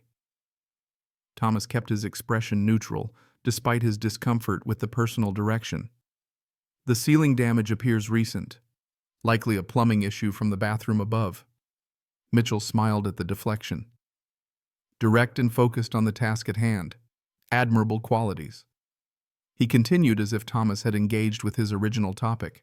"Richard was a disappointment, ambitious but ultimately too transparent in his motivations. Catherine needs someone who challenges her, rather than simply pursuing her fortune." The implication hung in the air, too direct to ignore completely. Thomas met Mitchell's gaze with calm dignity. "Dr. Mitchell hired me to fix her car and help her daughter breathe. I'm here today to assess repairs to your home. Any other connections your imagination might be creating are inappropriate and unwelcome." Rather than offense, Mitchell's expression registered something like approval. "Backbone. Excellent." He clasped Thomas's shoulder. "You misunderstand me, Reynolds. I'm merely observing that my daughter rarely grants anyone the courtesy she's extended to you and your son. As her father, I find that noteworthy." The remainder of the property tour continued in uncomfortable tension, Mitchell dropping personal observations between legitimate maintenance discussions. By the time they rejoined the others at the lakefront, Thomas had cataloged a dozen necessary repairs while deflecting multiple inappropriate inquiries about his relationship with Catherine. At the dock, William was experiencing his first boat ride seated beside Olivia in a small electric runabout while Catherine operated the simple controls. His son's face shone with excitement as they glided across the water, making gentle circles near the shore. Thomas felt the familiar mixture of joy at William's happiness and regret that he couldn't provide such experiences himself. Catherine guided the boat back to the dock, helping the children disembark with careful attention. Despite her reserved demeanor, she showed unexpected patience with their excitement, answering William's rapid-fire questions about the boat's mechanics with genuine engagement. "Your son has a remarkable scientific mind," she observed as Thomas approached. He understood the electric propulsion system immediately. Pride warmed Thomas's chest despite the complex circumstances. "He gets that from his mother. She loved explaining how things worked." Something softened in Catherine's expression at the mention of Melissa, not pity, which Thomas had learned to despise, but simple recognition of the loss they both carried. Different circumstances, different pains, but loss nonetheless. "Dad, can we come back sometime? Olivia says they have kayaks, too." William's enthusiasm created immediate tension, the innocent request highlighting the artificial nature of their presence at the Mitchell estate. Before Thomas could formulate a gentle redirection, Catherine surprised him. "Perhaps next weekend if your father agrees. Olivia has swimming lessons Saturday morning, but the afternoon would work." The invitation, offered without Mitchell's orchestration, caught Thomas off guard. Catherine met his questioning look with calm assurance. This was her choice, not her father's manipulation. "That's very kind," Thomas acknowledged, careful not to commit immediately. "We'll need to check our schedule." The answer satisfied both children while preserving Thomas's autonomy in the decision. Catherine nodded slightly, understanding the careful balance he maintained. As they prepared to leave, having accomplished the minimum required for the pretense of the visit, Mitchell made a point of walking them to their car personally. While William said goodbye to Olivia, the chairman addressed Thomas with unsettling directness.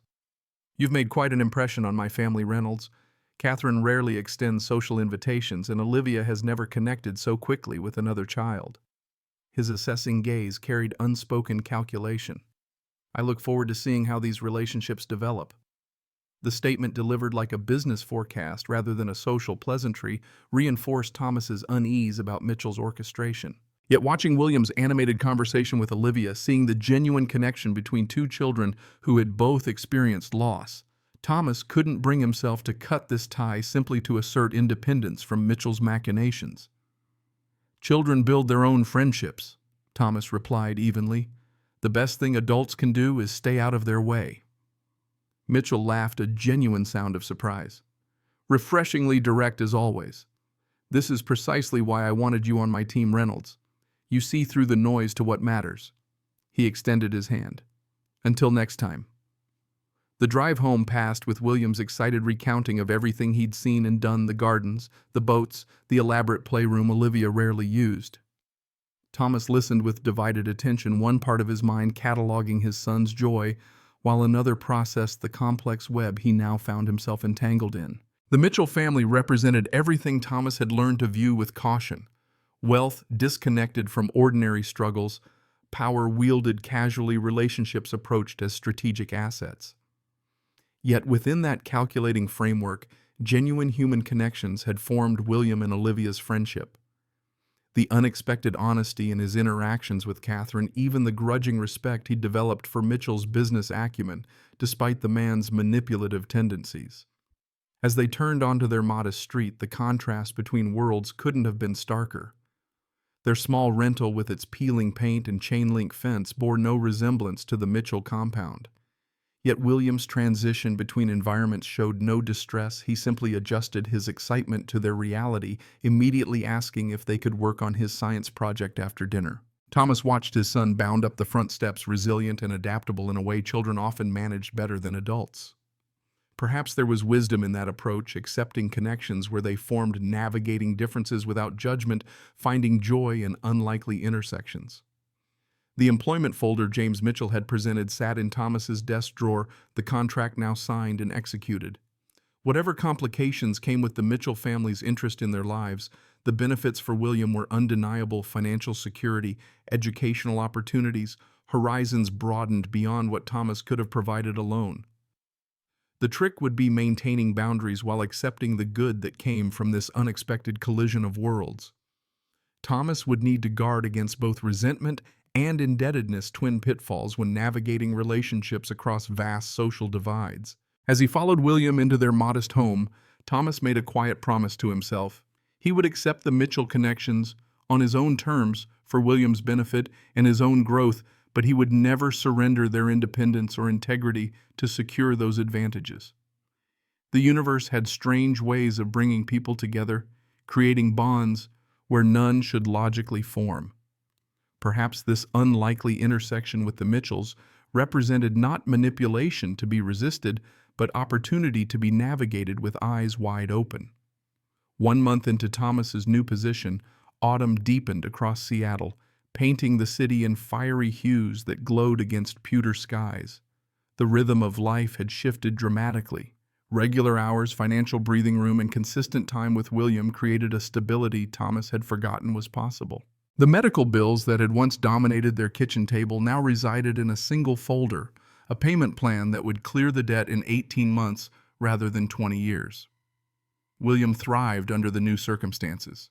His science project had advanced to the district competition, his reading scores jumped 2 grade levels, and most noticeably, the perpetual caution in his expression had softened. He laughed more easily, requested activities without calculating their cost, and spoke of future possibilities with a child's natural optimism rather than an old soul's resignation. The Mitchell connection had evolved into an unexpected constant.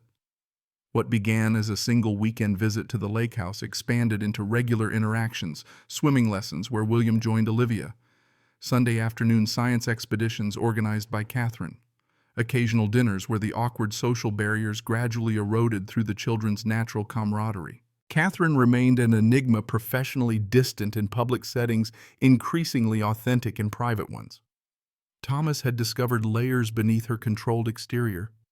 Brilliant intelligence tempered by dry humor, fierce maternal protection, alongside persistent self-doubt, ambition, counterbalanced by genuine compassion for her patients. The chilly surgeon who'd stood rain-soaked beside her luxury car had revealed herself by careful degrees as a complex woman fighting her own private battles. James Mitchell maintained his unsettling interest in Thomas's integration into the family orbit. Weekly check-ins about property maintenance inevitably veered into personal territory, with Mitchell probing Thomas's interactions with Catherine while maintaining plausible deniability about his intentions. Thomas navigated these conversations carefully, providing minimal information while remaining professionally responsive. The Mitchell matriarch Margaret represented the most consistent opposition. Her Arctic politeness barely concealed disdain for Thomas's presence in their social circle. Each interaction featured subtle reminders of class distinction, references to education. Thomas lacked social connections. He'd never established cultural experiences beyond his background. Thomas weathered these with quiet dignity, neither apologizing for his circumstances nor challenging her assumptions directly. On a rain-swept Thursday morning, Thomas sat in his office reviewing renovation plans for a Mitchell property in Bellevue when his assistant interrupted with unexpected news. James Mitchell had called an emergency board meeting at Seattle Memorial Hospital requiring all senior management's immediate attendance. As facilities director, Thomas's presence was requested to discuss structural concerns that had recently emerged at the hospital's East Wing. The meeting room buzzed with tension when Thomas arrived. Hospital administrators clustered in worried conversation while Mitchell executives reviewed documents with grim focus. James Mitchell himself stood at the window, his reflection in the glass revealing uncharacteristic strain around his eyes. Catherine entered moments after Thomas, her surgical scrubs beneath a white coat, suggesting she'd been called directly from the operating room. The subtle widening of her eyes upon seeing Thomas confirmed this meeting was outside normal protocol. She took the vacant seat beside him, her professional mask firmly in place despite evident confusion. "Any idea what this is about?" Her whispered question carried the faintest edge of concern. Thomas shook his head, equally puzzled by his inclusion in what appeared to be high-level medical administration matters. His role overseeing Mitchell properties rarely intersected with hospital operations. James Mitchell turned from the window, surveying the assembled group with calculating precision. His gaze lingered momentarily on Thomas and Catherine seated side by side before he addressed the room with practiced authority. "Thank you all for coming on short notice. I've received information that requires immediate attention." Mitchell activated a presentation screen displaying the logo of Meridian Healthcare, a multinational corporation known for aggressive acquisition of independent medical facilities. Meridian has made an unsolicited offer to purchase a controlling interest in Seattle Memorial. The announcement sent shockwaves through the room. Hospital administrators exchanged alarmed glances while Mitchell executives maintained careful poker faces, suggesting prior knowledge. Catherine's spine stiffened almost imperceptibly, her knuckles whitening against the conference table. "This offer comes with certain conditions." Mitchell's tone remained businesslike despite the bombshell. "Meridian proposes significant streamlining of operations, including staff reductions, elimination of our community care programs, and restructuring of our research initiatives to focus exclusively on profitable treatment areas." A hospital administrator raised her hand. "Sir, those programs serve vulnerable populations who have nowhere else to go. The community care clinics treat thousands of uninsured patients annually." "I'm well aware of the implications." Mitchell's expression revealed nothing of his personal opinion. "The board will evaluate all aspects of this offer before making any decision. Today's meeting is to organize our approach to the situation and establish a response team." For the next hour, Mitchell outlined the proposed acquisition terms, delegating research tasks to various executives, while hospital administrators provided impact assessments for different departments. Thomas listened with growing unease, uncertain why his presence had been required until Mitchell finally addressed him directly. "Reynolds, you'll evaluate the physical infrastructure implications.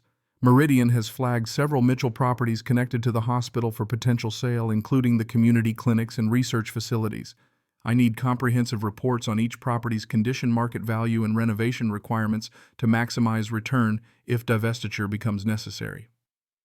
The assignment clarified Thomas's inclusion while raising deeper concerns.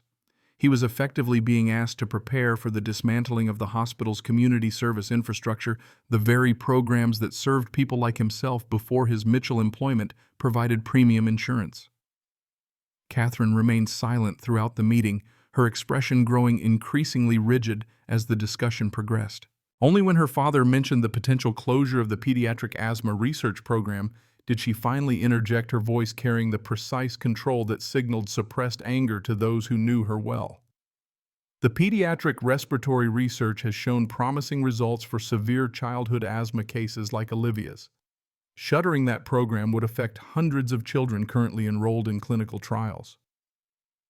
Mitchell's gaze sharpened at his daughter's intervention. All programs will be evaluated based on financial viability and strategic alignment with Meridian's corporate objectives. Emotional attachments cannot factor into business decisions of this magnitude. The rebuke delivered with corporate detachment to his own daughter silenced Catherine momentarily. Thomas watched her retreat behind professional composure, though the slight flush across her cheekbones betrayed continuing emotion. As the meeting concluded, Thomas gathered his materials with deliberate calm despite the turmoil churning beneath his professional demeanor. The assignment directly conflicted with his personal ethics, preparing to dismantle community healthcare resources that families like his had depended on during Melissa's illness. Catherine intercepted him in the corridor outside the conference room, her expression carefully neutral for the benefit of passing colleagues. "My office, 5 minutes." She continued walking without waiting for confirmation, maintaining appropriate professional distance. Thomas found her neurosurgery department office exactly 5 minutes later. The space reflected Catherine's personality, meticulously organized, aggressively minimalist, with achievements displayed in understated frames that required close inspection to recognize their significance. She closed the door as he entered the professional facade, dropping away to reveal barely contained fury. "You cannot possibly be considering this assignment." Catherine paced the limited open space-controlled energy radiating from her movements. "Those clinics serve people who have nowhere else to go. The Eastside facility quite literally saved 3 children last month, children whose families couldn't afford emergency care anywhere else." Thomas leaned against her desk, arms crossed defensively. "I'm evaluating buildings, not making closure decisions. It's my job, Catherine. A job my father created specifically to integrate you into his sphere of influence." Catherine stopped pacing to face him directly. "Don't be naive, Thomas. This assignment isn't about property assessment, it's about testing your loyalty. My father is evaluating whether you'll prioritize financial interest over community welfare." The accusation stung precisely because it echoed Thomas's own misgivings. He maintained eye contact despite his discomfort. "What exactly are you suggesting? That I refuse the assignment and lose the position that's finally giving William a chance at financial security and educational opportunity?" Catherine's expression softened fractionally, acknowledging the impossible position. "I'm suggesting we find a third option that doesn't require sacrificing either your employment or your integrity." She hesitated, then added with uncharacteristic vulnerability, "And I'm asking for your help in fighting this acquisition. I cannot allow Meridian to dismantle programs that save lives simply because those lives belong to people who can't afford premium care." The request, delivered without manipulation or authority, reached Thomas in a way Mitchell's corporate directives never could. Catherine was asking as a physician committed to her oath, not as a Mitchell enforcing family will. "What did you have in mind?" Catherine's relief was palpable, her shoulders releasing tension she'd carried throughout the meeting. "I need data that demonstrates the true community value of these programs, not just financial metrics, but actual impact on patient outcomes and regional health statistics. The kind of information that might persuade board members who still remember healthcare is supposed to be about health, not just corporate acquisitions." Thomas considered the implications. Helping Catherine meant potentially undermining James Mitchell's business strategy while remaining employed by his company. The risk was substantial, yet the alternative meant becoming complicit in decisions that could harm families facing circumstances he understood intimately. "I'll need access to patient impact data from the community clinics, anonymized, of course, and I'll still have to complete the property assessments my father expects. Catherine nodded, already formulating strategy. I can get the clinical data, and your official reports can be factually accurate while emphasizing renovation costs and market limitations rather than potential profits. Nothing dishonest, just comprehensive analysis that includes factors my father might prefer to overlook. The collaboration formed in that moment transformed their relationship from cautious social acquaintance to active partnership. As they outlined an approach combining Thomas's property expertise with Catherine's medical knowledge, the professional distance that had characterized their interactions dissolved into something more authentic, mutual respect based on shared values rather than circumstances. Their planning session ended abruptly when Catherine's pager sounded with a surgical emergency. As she prepared to leave, she paused at the door with uncharacteristic hesitation. Thomas, thank you. Not everyone would risk opposing my father, especially from your position. Her expression conveyed understanding of exactly what she was asking him to jeopardize. Your willingness to stand on principle despite potential consequences. It matters. After Catherine's departure, Thomas remained in her office, briefly absorbing the magnitude of what he'd agreed to undertake. James Mitchell wasn't merely Thomas's employer. He was one of Seattle's most powerful businessmen with political connections and financial resources to crush opposition. Subtly undermining his plans carried real risk, yet Thomas couldn't reconcile preparing for clinic closures with the values he hoped to instill in William. Some compromises cost more than they provided, no matter the salary attached. Thomas had learned that lesson watching Melissa fight insurance companies that prioritized profit over patients, witnessing how corporate healthcare decisions transformed human suffering into actuarial calculations. He couldn't participate in perpetuating that system, not even for William's benefit. The drive to William's school provided needed perspective. Seeing his son bound toward the car, backpack bouncing and face alight with 8-year-old enthusiasm, Thomas reaffirmed his commitment to modeling integrity even when costly.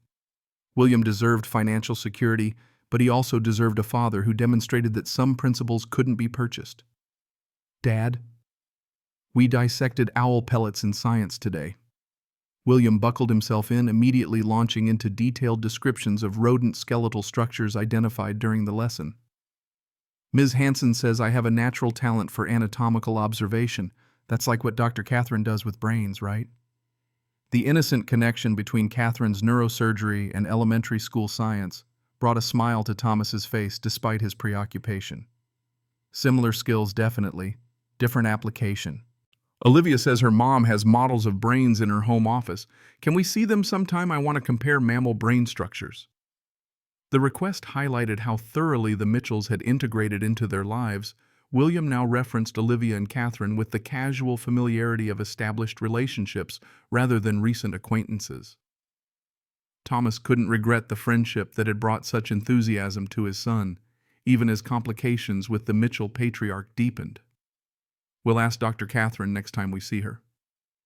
Over the following 2 weeks, Thomas executed a careful balancing act. During business hours, he conducted thorough property assessments of the clinic buildings, documenting structural issues, renovation requirements, and market factors affecting potential sales. His reports contained absolutely factual information while emphasizing aspects that undermine the financial attractiveness of rapid divestiture, neighborhood development patterns, suggesting future value increases, renovation costs that would be required before sale, but could be amortized if properties remained in use, community zoning restrictions that limited redevelopment options. Evenings and weekends became dedicated to the parallel project, with Catherine analyzing how these same facilities served community health needs that would otherwise go unaddressed. William and Olivia often worked on homework together during these sessions, their friendship deepening through shared interests and complementary personalities. William's analytical curiosity balancing Olivia's creative intuition. Catherine gradually revealed more of herself during these collaborations. The controlled surgeon, who maintained perfect composure in public settings, allowed glimpses of different facets in private passion for medicine as service rather than status, frustration with healthcare's corporatization, unexpected playfulness when engaging with the children. Thomas discovered her dry humor emerged most clearly when she was most tired as if exhaustion temporarily dismantled her careful self-monitoring.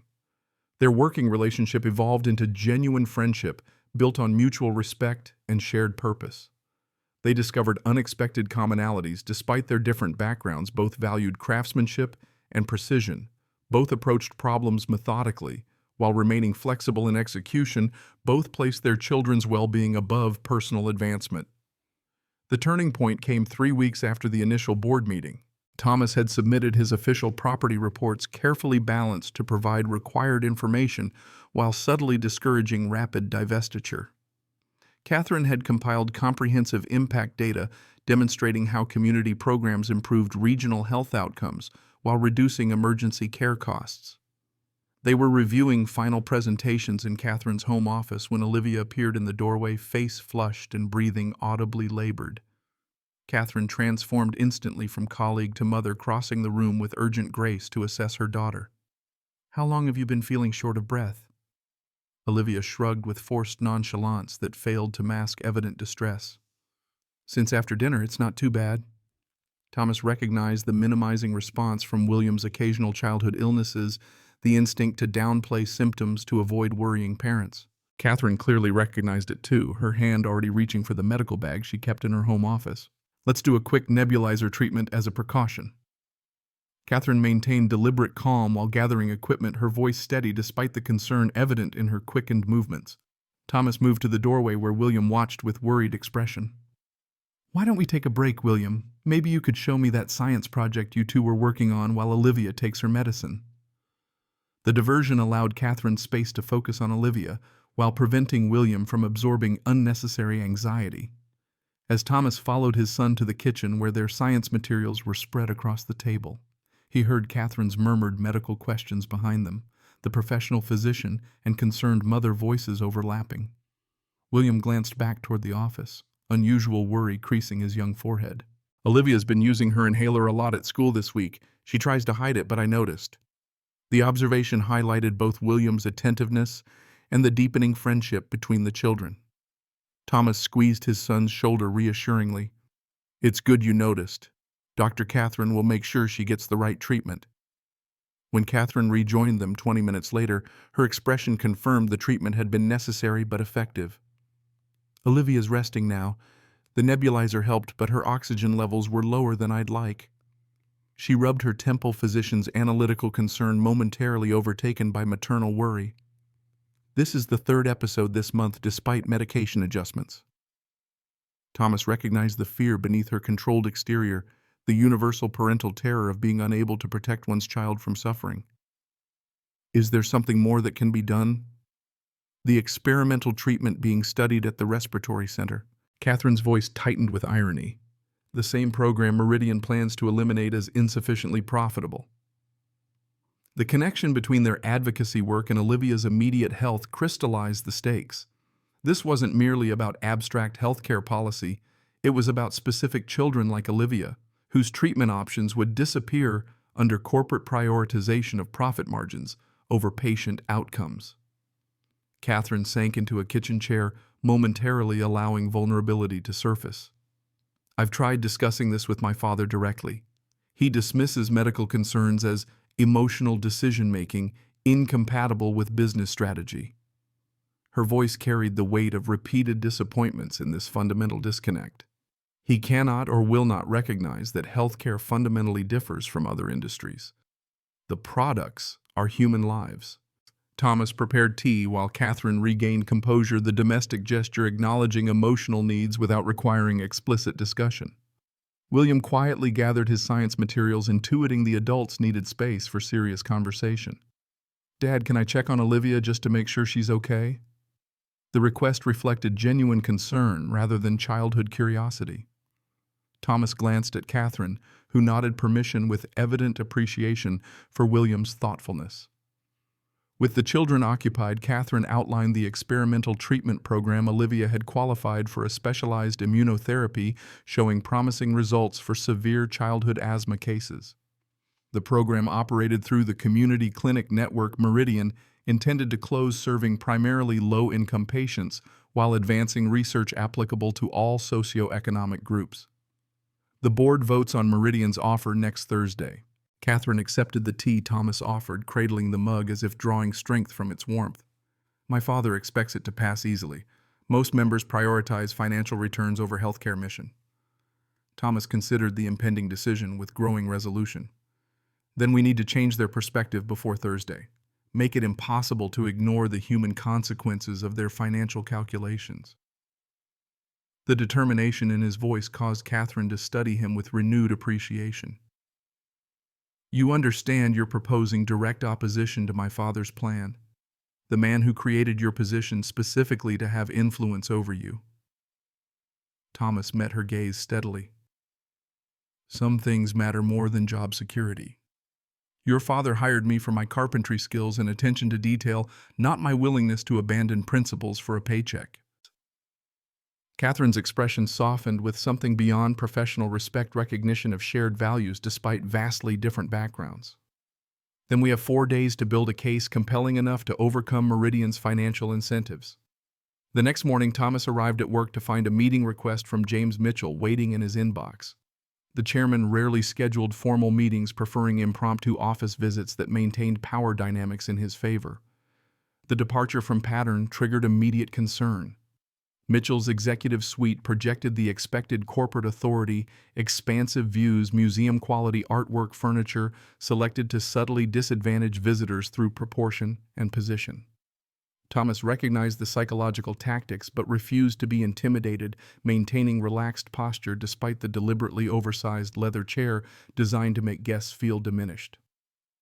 Reynolds. Mitchell gestured toward a folder centered precisely on his desk.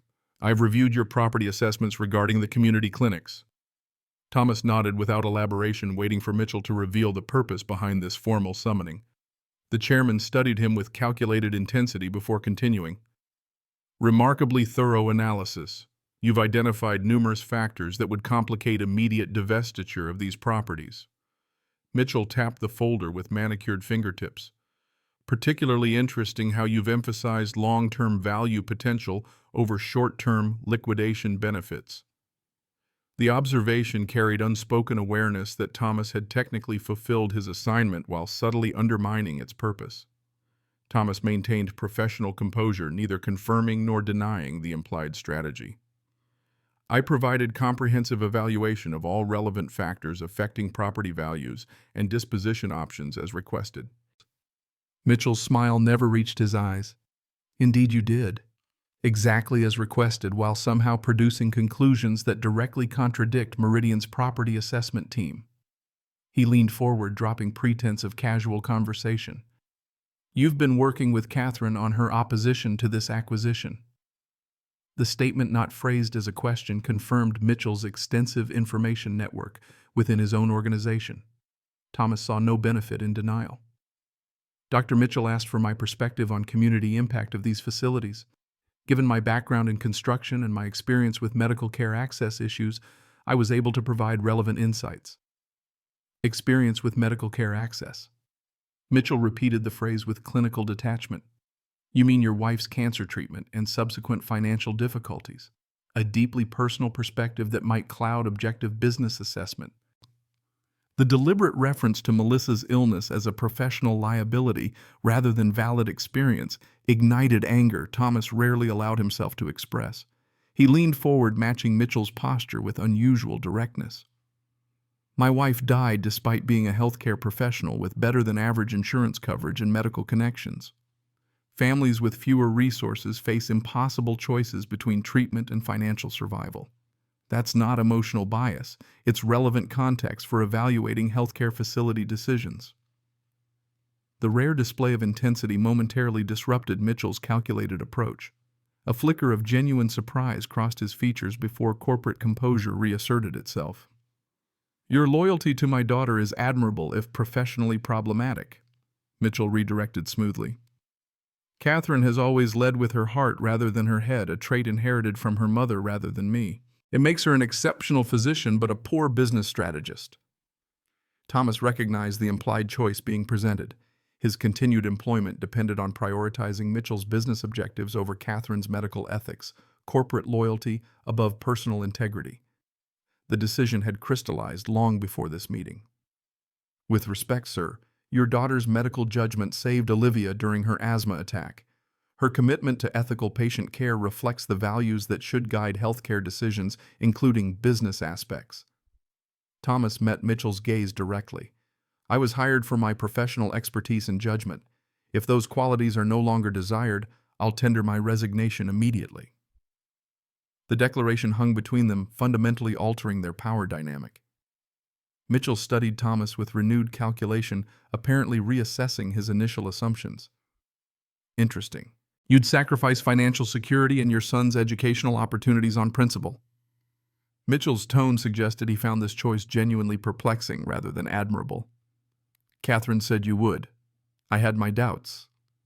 The revelation that they'd been discussing him privately unsettled Thomas briefly before Mitchell continued. You misunderstand the situation, Reynolds. I didn't summon you to threaten your position. I called you here because your property analysis combined with Catherine's medical impact data presents complications for the Meridian acquisition that require reconsideration. Thomas maintained careful neutrality despite growing confusion. Mitchell rose, moving to the floor-to-ceiling windows that showcased Seattle's skyline, the visual reminder of his position overlooking the city, both literal and metaphorical. I built Mitchell Medical from a single clinic to a regional healthcare leader. That construction required prioritizing financial stability alongside medical excellence, balancing competing imperatives that Catherine's purely medical perspective sometimes overlooks. Mitchell turned back to face Thomas. But I've never forgotten that healthcare businesses serve human needs first, financial objectives second. Something Meridian's corporate approach fundamentally misunderstands. The statement directly contradicted Mitchell's previous presentation to the board. Thomas remained silent, sensing a strategic pivot underway, rather than genuine ethical revelation. Your property analysis identified significant hidden value in our community clinic network value Meridian intends to eliminate for short-term profit. Catherine's medical impact data demonstrates how these unprofitable facilities actually reduce overall system costs while improving outcomes. Mitchell returned to his desk with renewed focus. Together, you've provided the ammunition needed to reject Meridian's offer while preserving Mitchell Medical's independence and community programs. Realization dawned gradually. Mitchell hadn't opposed their efforts. He had orchestrated them, creating the conditions for exactly the outcome they'd worked to achieve independently. You never intended to accept Meridian's offer. Thomas spoke the conclusion aloud, reassessing weeks of apparent conflict. You needed compelling justification for rejection that would satisfy board members focused solely on financial returns. Mitchell's expression confirmed the assessment without directly acknowledging manipulation. Catherine needed a partner with both practical expertise and personal stake in community healthcare access. Someone who would approach the situation with both analytical skill and appropriate ethical motivation. His smile remained calculating but carried newfound respect. You performed exactly as anticipated, Reynolds. Precisely why I created your position and ensured your integration into our family circle. The revelation of Mitchell's elaborate strategy using Thomas and Catherine as unwitting allies in his own corporate chess game should have felt exploitative. Instead, Thomas found himself reassessing the man's methods and motivations with newfound complexity.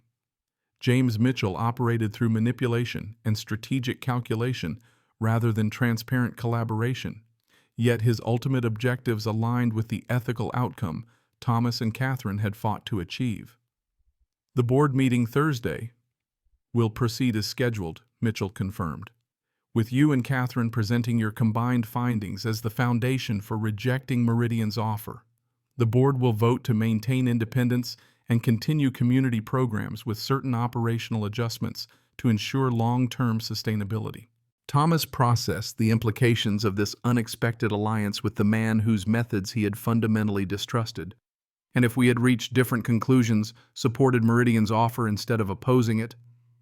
Mitchell's expression hardened momentarily. That outcome was never a statistical possibility given proper personnel selection. I chose you specifically because your background guaranteed particular ethical priorities. His tone carried the confidence of someone accustomed to manipulating circumstances, rather than accepting random outcomes.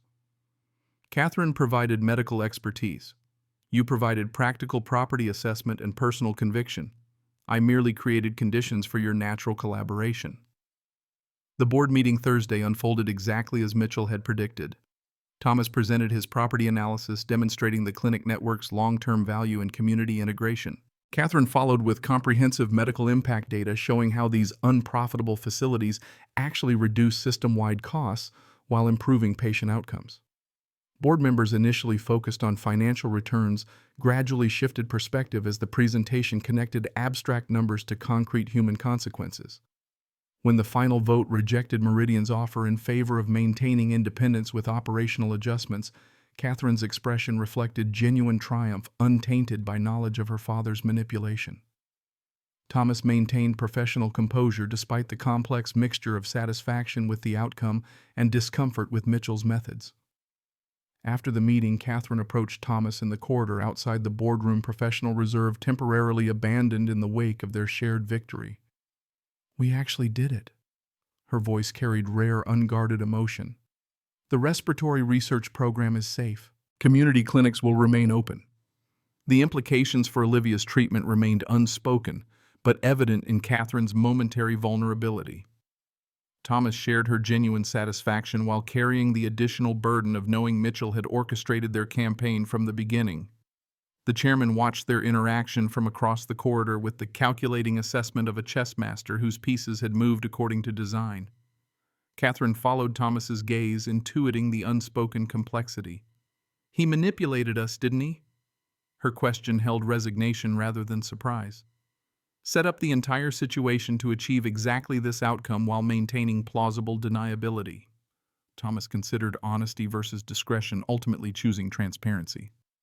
"He claims he selected me specifically knowing we'd work together to oppose Meridian. Created my position partially for that purpose." Rather than anger, Catherine's expression reflected weary familiarity with her father's methods. "That's how he operates, moving people like game pieces while convincing himself the manipulation serves ultimate good." She sighed, the victory momentarily tarnished by recognition of her father's orchestration. "The worst part is he's not entirely wrong. The outcome benefits patients who need these services. His methods just never acknowledge human agency or dignity in the process."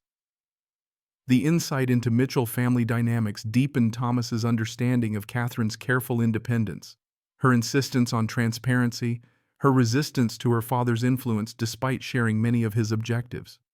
She had spent a lifetime maintaining ethical boundaries against manipulation disguised as pragmatism. "The outcome matters," Thomas affirmed, redirecting focus to their achievement rather than Mitchell's methods. "Those clinics will continue serving people who have nowhere else to go. Children like Olivia will have access to experimental treatments regardless of their parents' financial resources." Catherine's expression softened with renewed purpose. "You're right. Whatever my father's machinations, we protected something vital."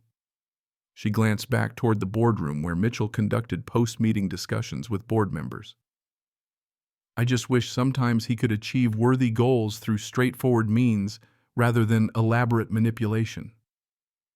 That evening, Thomas received an unexpected text message from Catherine while helping William with science homework. Her typically formal communication style had shifted to urgent brevity. "Olivia in ER, severe asthma attack during swim lesson, Seattle Memorial. Don't tell William yet." Thomas arranged for Mrs. Abernathy to watch William with deliberate calm, explaining he needed to handle a work emergency without mentioning Olivia's hospitalization. His son accepted the explanation with the resilient adaptability of children accustomed to parental responsibilities, occasionally superseding planned activities. The pediatric emergency department hummed with controlled urgency when Thomas arrived. He identified himself at the reception desk as family friend of Olivia Mitchell, the relationship designation feeling simultaneously inadequate and accurate given their complex connection. A nurse directed him to a treatment room, where Catherine stood beside a hospital bed, maintaining clinical composure as medical staff attended to Olivia. The little girl's face was partially obscured by an oxygen mask, her usual vibrant presence diminished by respiratory distress. Monitoring equipment displayed vital signs that meant little to Thomas beyond the obvious indication of serious medical concern. Catherine acknowledged his arrival with a glance that conveyed both gratitude and apology for involving him in this personal crisis. When the attending physician stepped away to order additional medication, she moved to Thomas's side with the controlled movements of someone holding herself together through sheer discipline. "Thank you for coming." Her voice maintained professional steadiness, while her eyes revealed profound fear. The attack came on suddenly during swim practice. Oxygen levels dropped dangerously before they could administer emergency medication. Thomas recognized the clinical description as Catherine's coping mechanism, translating terrifying parental emotion into manageable medical terminology. "How can I help?" "Just being here helps." The simple admission revealed how thoroughly their lives had intertwined over the past months. "They're admitting her overnight for observation. The experimental treatment we fought to preserve, they're administering the first dose once she stabilizes." The connection between their advocacy work and Olivia's immediate care created poignant context for their recent victory. Thomas placed his hand on Catherine's shoulder, offering silent support as she maintained the careful balance between physician's knowledge and mother's fear. "She's going to be okay." Thomas spoke with quiet conviction born from his own experiences with medical crisis. "You're making sure she has access to the best possible care." Catherine's composure wavered briefly, professional control momentarily surrendering to parental vulnerability. "I know every medical detail of what's happening, yet I still feel helpless watching her struggle to breathe." She straightened, discipline reasserting itself as medical staff returned with additional treatment. "Would you stay just for a while?" The request, delivered with uncharacteristic uncertainty, revealed how deeply Catherine valued his presence despite her typical self-sufficiency. Thomas nodded without hesitation. "As long as you need." Hours passed in the peculiar suspended reality of hospital time. Thomas arranged for Mrs. Abernathy to stay overnight with William, then settled into the uncomfortable visitor chair as Catherine alternated between conferring with medical staff and comforting Olivia. The little girl's condition gradually stabilized, oxygen levels improving and breathing easing as medications took effect. When Olivia finally drifted into exhausted sleep around midnight, Catherine allowed herself to sink into the chair beside Thomas, the controlled professional facade crumbling into evident fatigue. "You should get some rest."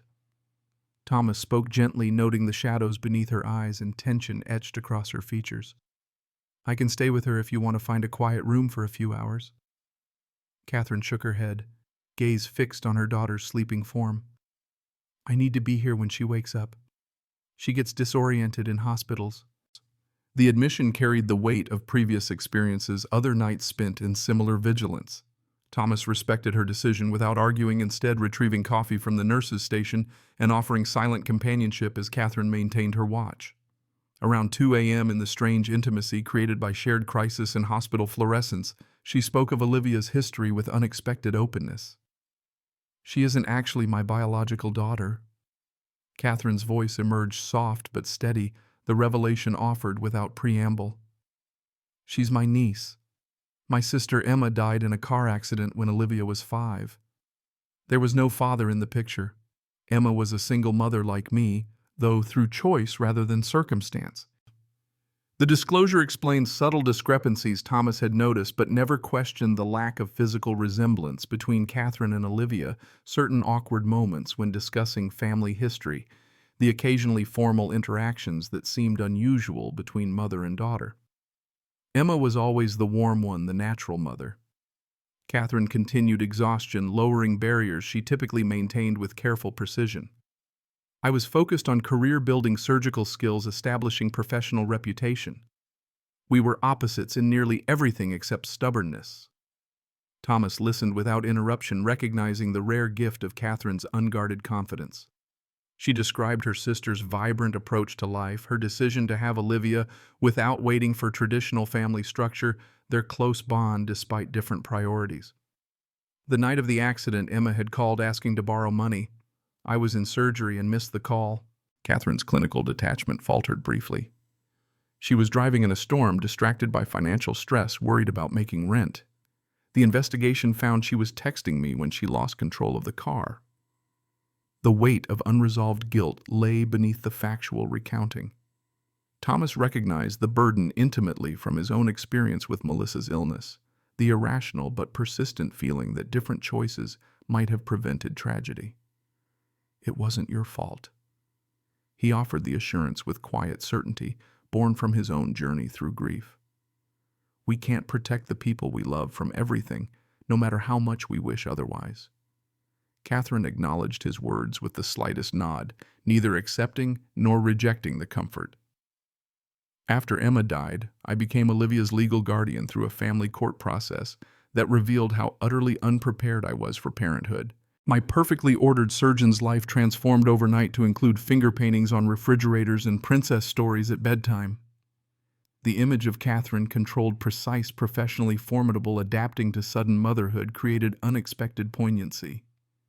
Thomas thought of his own adjustment after Melissa's death, learning to be both parents to William while navigating grief and financial crisis.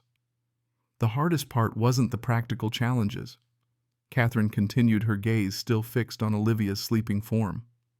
It was recognizing that I couldn't be Emma, couldn't provide the same emotional openness, the same intuitive nurturing. I've tried to compensate with excellent medical care, educational opportunities, material security, but children need more than perfect logistics. The vulnerability in this admission, the fear of fundamental inadequacy as a parent, resonated deeply with Thomas. He'd questioned his own sufficiency daily since becoming William's sole parent, wondering if his practical stability compensated for the emotional warmth Melissa had provided so naturally. Children need love and security in whatever form we can provide it. Thomas spoke from hard-earned wisdom rather than empty reassurance. Different doesn't mean inadequate. Olivia knows you chose to become her mother when circumstances didn't require it. That commitment matters more than whether you match some ideal parenting model. Catherine finally turned from Olivia to meet Thomas's gaze directly. Something shifted in her expression, professional distance yielding to genuine connection based on shared experience rather than circumstance. Thank you for being here tonight.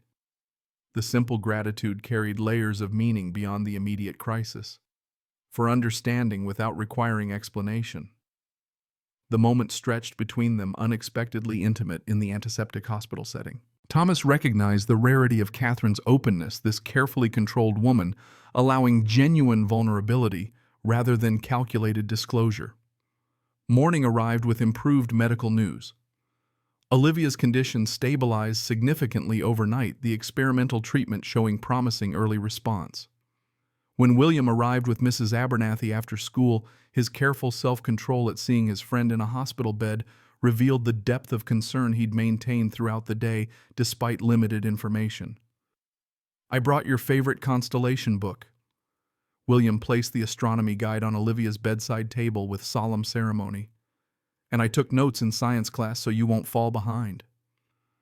The thoughtfulness in these gestures, addressing both emotional comfort and practical concerns, reflected William's developing empathy. Thomas watched with quiet pride as his son pulled a chair beside Olivia's bed, launching into detailed descriptions of the day's lessons with deliberate enthusiasm, clearly intended to distract his friend from medical discomfort. Catherine observed the interaction with evident appreciation, the strain of overnight vigilance temporarily eased by William's natural ability to engage Olivia. She moved to stand beside Thomas in the doorway, watching their children with shared understanding. He's remarkably intuitive about what she needs. Catherine's observation carried professional assessment alongside maternal gratitude. Most children his age would be uncomfortable or overly curious about the medical equipment. He's focused entirely on making her feel normal. Thomas nodded, equally impressed by his son's instinctive kindness. Melissa was like that, could always sense exactly what patients needed beyond medical care. William seems to have inherited that gift. The casual reference to Melissa emerged without the usual accompanying pain, an observation rather than reopened wound. Thomas realized with quiet surprise that he'd begun speaking of her naturally memories, integrating into present conversations without sharp grief edges. The healing had happened gradually, almost imperceptibly, until suddenly he could reference her gifts with appreciation rather than anguish. Catherine seemed to recognize the significance of this casual mention, her expression softening with understanding. Olivia asked earlier if William could stay for dinner. They're serving it in an hour, though I use the term serving generously for hospital food. The invitation acknowledged their evolving relationship, No longer emergency acquaintances or professional colleagues, but something approaching genuine family friendship. Thomas accepted with simple gratitude, recognizing how thoroughly the Mitchells had integrated into their lives despite vastly different circumstances. That evening established a pattern that continued throughout Olivia's 3-day hospitalization. Thomas and William visited after school and work, bringing homework books and welcome distraction from medical routines. Catherine maintained her surgical schedule during days while spending nights in Olivia's hospital room, the demanding balance demonstrating her commitment to both professional responsibility and maternal presence. On the afternoon of discharge, Thomas arrived to find Catherine completing paperwork while Olivia eagerly gathered her belongings. The improvement in the child's condition was remarkable. Color returned to her cheeks, breathing unlabored energy restored to typical 7-year-old levels. The treatment protocol shows significant promise. Catherine spoke with the measured optimism of a physician rather than a parent's unbridled relief. Her pulmonary function tests improved 30% since admission. The research program you helped save may have fundamentally changed her prognosis. The connection between their advocacy work and Olivia's tangible medical improvement created profound satisfaction. Their efforts had preserved not only abstract healthcare access for unnamed community members, but direct treatment for this specific child they both cared about deeply. As they prepared to leave the hospital, James Mitchell appeared unexpectedly in the corridor outside Olivia's room. His typical corporate authority seemed slightly diminished in the medical setting, his bespoke suit incongruous against the clinical backdrop of hospital equipment. Catherine's expression registered surprise at her father's appearance, apparently an unusual occurrence during Olivia's medical crises. "I came to assist with discharge arrangements." Mitchell's explanation sounded rehearsed, his discomfort in the hospital environment evident beneath professional composure. "The car is waiting downstairs whenever Olivia is ready." Catherine accepted this unexpected support with cautious appreciation. "Thank you. We were just finishing paperwork." Mitchell turned to Thomas with the assessing gaze that characterized their interactions. "Reynolds, I understand you've been providing substantial support during this hospitalization." The acknowledgement carried uncharacteristic respect beneath the formal phrasing. "Catherine mentioned your son has been particularly helpful with Olivia's emotional well-being." Thomas nodded, maintaining appropriate professional distance despite the personal context. "William and Olivia have become good friends. He wanted to help her feel better." Mitchell studied Thomas with renewed calculation, apparently reassessing previous assumptions. "Family emergencies reveal character more accurately than business negotiations. Your presence here without obligation or expectation demonstrates principles I've come to appreciate in our professional relationship." The acknowledgement, delivered with corporate formality but genuine sentiment, suggested evolving respect rather than strategic manipulation. Before Thomas could formulate an appropriate response, Olivia emerged from her hospital room with William beside her, both children carrying artwork created during afternoon visiting hours. Mitchell's demeanor transformed subtly at his granddaughter's appearance, corporate authority yielding fractionally to familial concern. "Olivia, you're looking much improved." His awkward greeting revealed limited experience with child-appropriate communication, though genuine relief showed beneath stilted phrasing. Olivia approached her grandfather with the casual confidence of established relationship despite its evident formality. "I'm all better now. William helped me do science experiments with the pulse oximeter. We recorded data points every hour and made a recovery graph." She displayed a chart showing steadily improving oxygen measurements alongside carefully drawn illustrations. Mitchell examined the document with surprising attentiveness, engaging with his granddaughter's explanation with the same focused concentration he typically reserved for business presentations. "Excellent methodology. You've documented clear improvement correlation with treatment administration." The interaction revealed unexpected dimensions to James Mitchell. Beneath the calculating businessman existed capacity for genuine family connection, however awkwardly expressed, through clinical assessment rather than emotional warmth.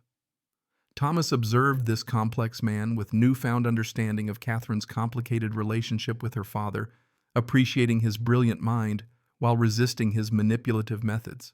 As discharge preparations concluded, Mitchell addressed Thomas directly once more. "I've arranged for William to join us at the lake house this weekend if you're amenable. Olivia's recovery would benefit from normal activities with friends, and I understand your son expressed interest in the kayaking equipment." The invitation, delivered as established plan rather than tentative suggestion, exemplified Mitchell's typical approach, orchestrating circumstances to achieve desired outcomes while maintaining illusion of others' agency. Yet beneath the problematic method lay genuine recognition of the children's meaningful friendship and Olivia's emotional needs during recovery. Thomas glanced at Catherine, who nodded subtle confirmation that she supported this arrangement despite her father's presumptuous approach. William would enjoy that. We'd need to confirm scheduling details. Mitchell accepted this conditional acceptance with uncharacteristic flexibility. Of course, Catherine can coordinate specifics. He turned to his daughter with what appeared to be genuine, if awkwardly expressed, concern. You should rest once Olivia's settled at home. You've been maintaining surgical responsibilities throughout this hospitalization. The rare expression of paternal consideration seemed to surprise Catherine as much as Thomas. She acknowledged it with cautious appreciation, their complex relationship momentarily revealing dimensions beyond professional conflict and familial obligation. As they departed the hospital, Mitchell escorting Olivia, while Catherine completed final medical documentation, Thomas reflected on how thoroughly intertwined their lives had become, despite vastly different circumstances.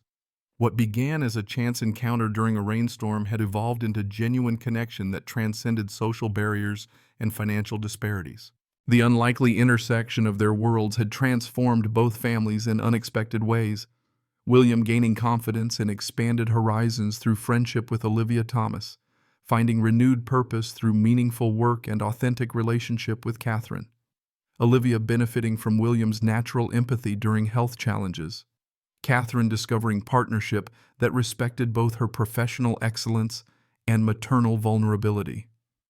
These connections, forged through crisis and strengthened through shared purpose, had created something neither family possessed independently, a community of mutual support that honored individual strengths while complementing inevitable weaknesses. The journey forward would undoubtedly include continued navigation of Mitchell family dynamics and socioeconomic differences, yet the foundation established through these months provided stable ground for whatever challenges emerged. Thomas watched William walk beside Olivia toward the hospital exit, their animated conversation reflecting childhood resilience and genuine friendship undeterred by medical circumstances or social distinctions.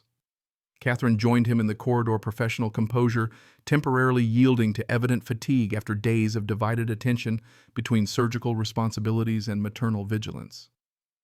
"Thank you," she spoke with simple directness that had gradually replaced her initial formal reserve. "For everything these past days. William's friendship has been Olivia's best medicine." Thomas recognized the deeper acknowledgement beneath Catherine's medical metaphor, gratitude, not merely for hospital visits, but for the authentic connection their unlikely friendship had provided both children and increasingly themselves. "That's what family does." The words emerged naturally, surprising Thomas with their unplanned sincerity. "Shows up when needed however they can." Catherine's expression softened with understanding of what he'd offered. Recognition that their connection had evolved beyond professional association or social acquaintance into something approaching chosen family. Different backgrounds, circumstances, and experiences united through mutual respect and genuine care rather than obligation or advantage. "Yes," she agreed quietly, unexpected vulnerability momentarily visible beneath her typical composure. "That's exactly what family does."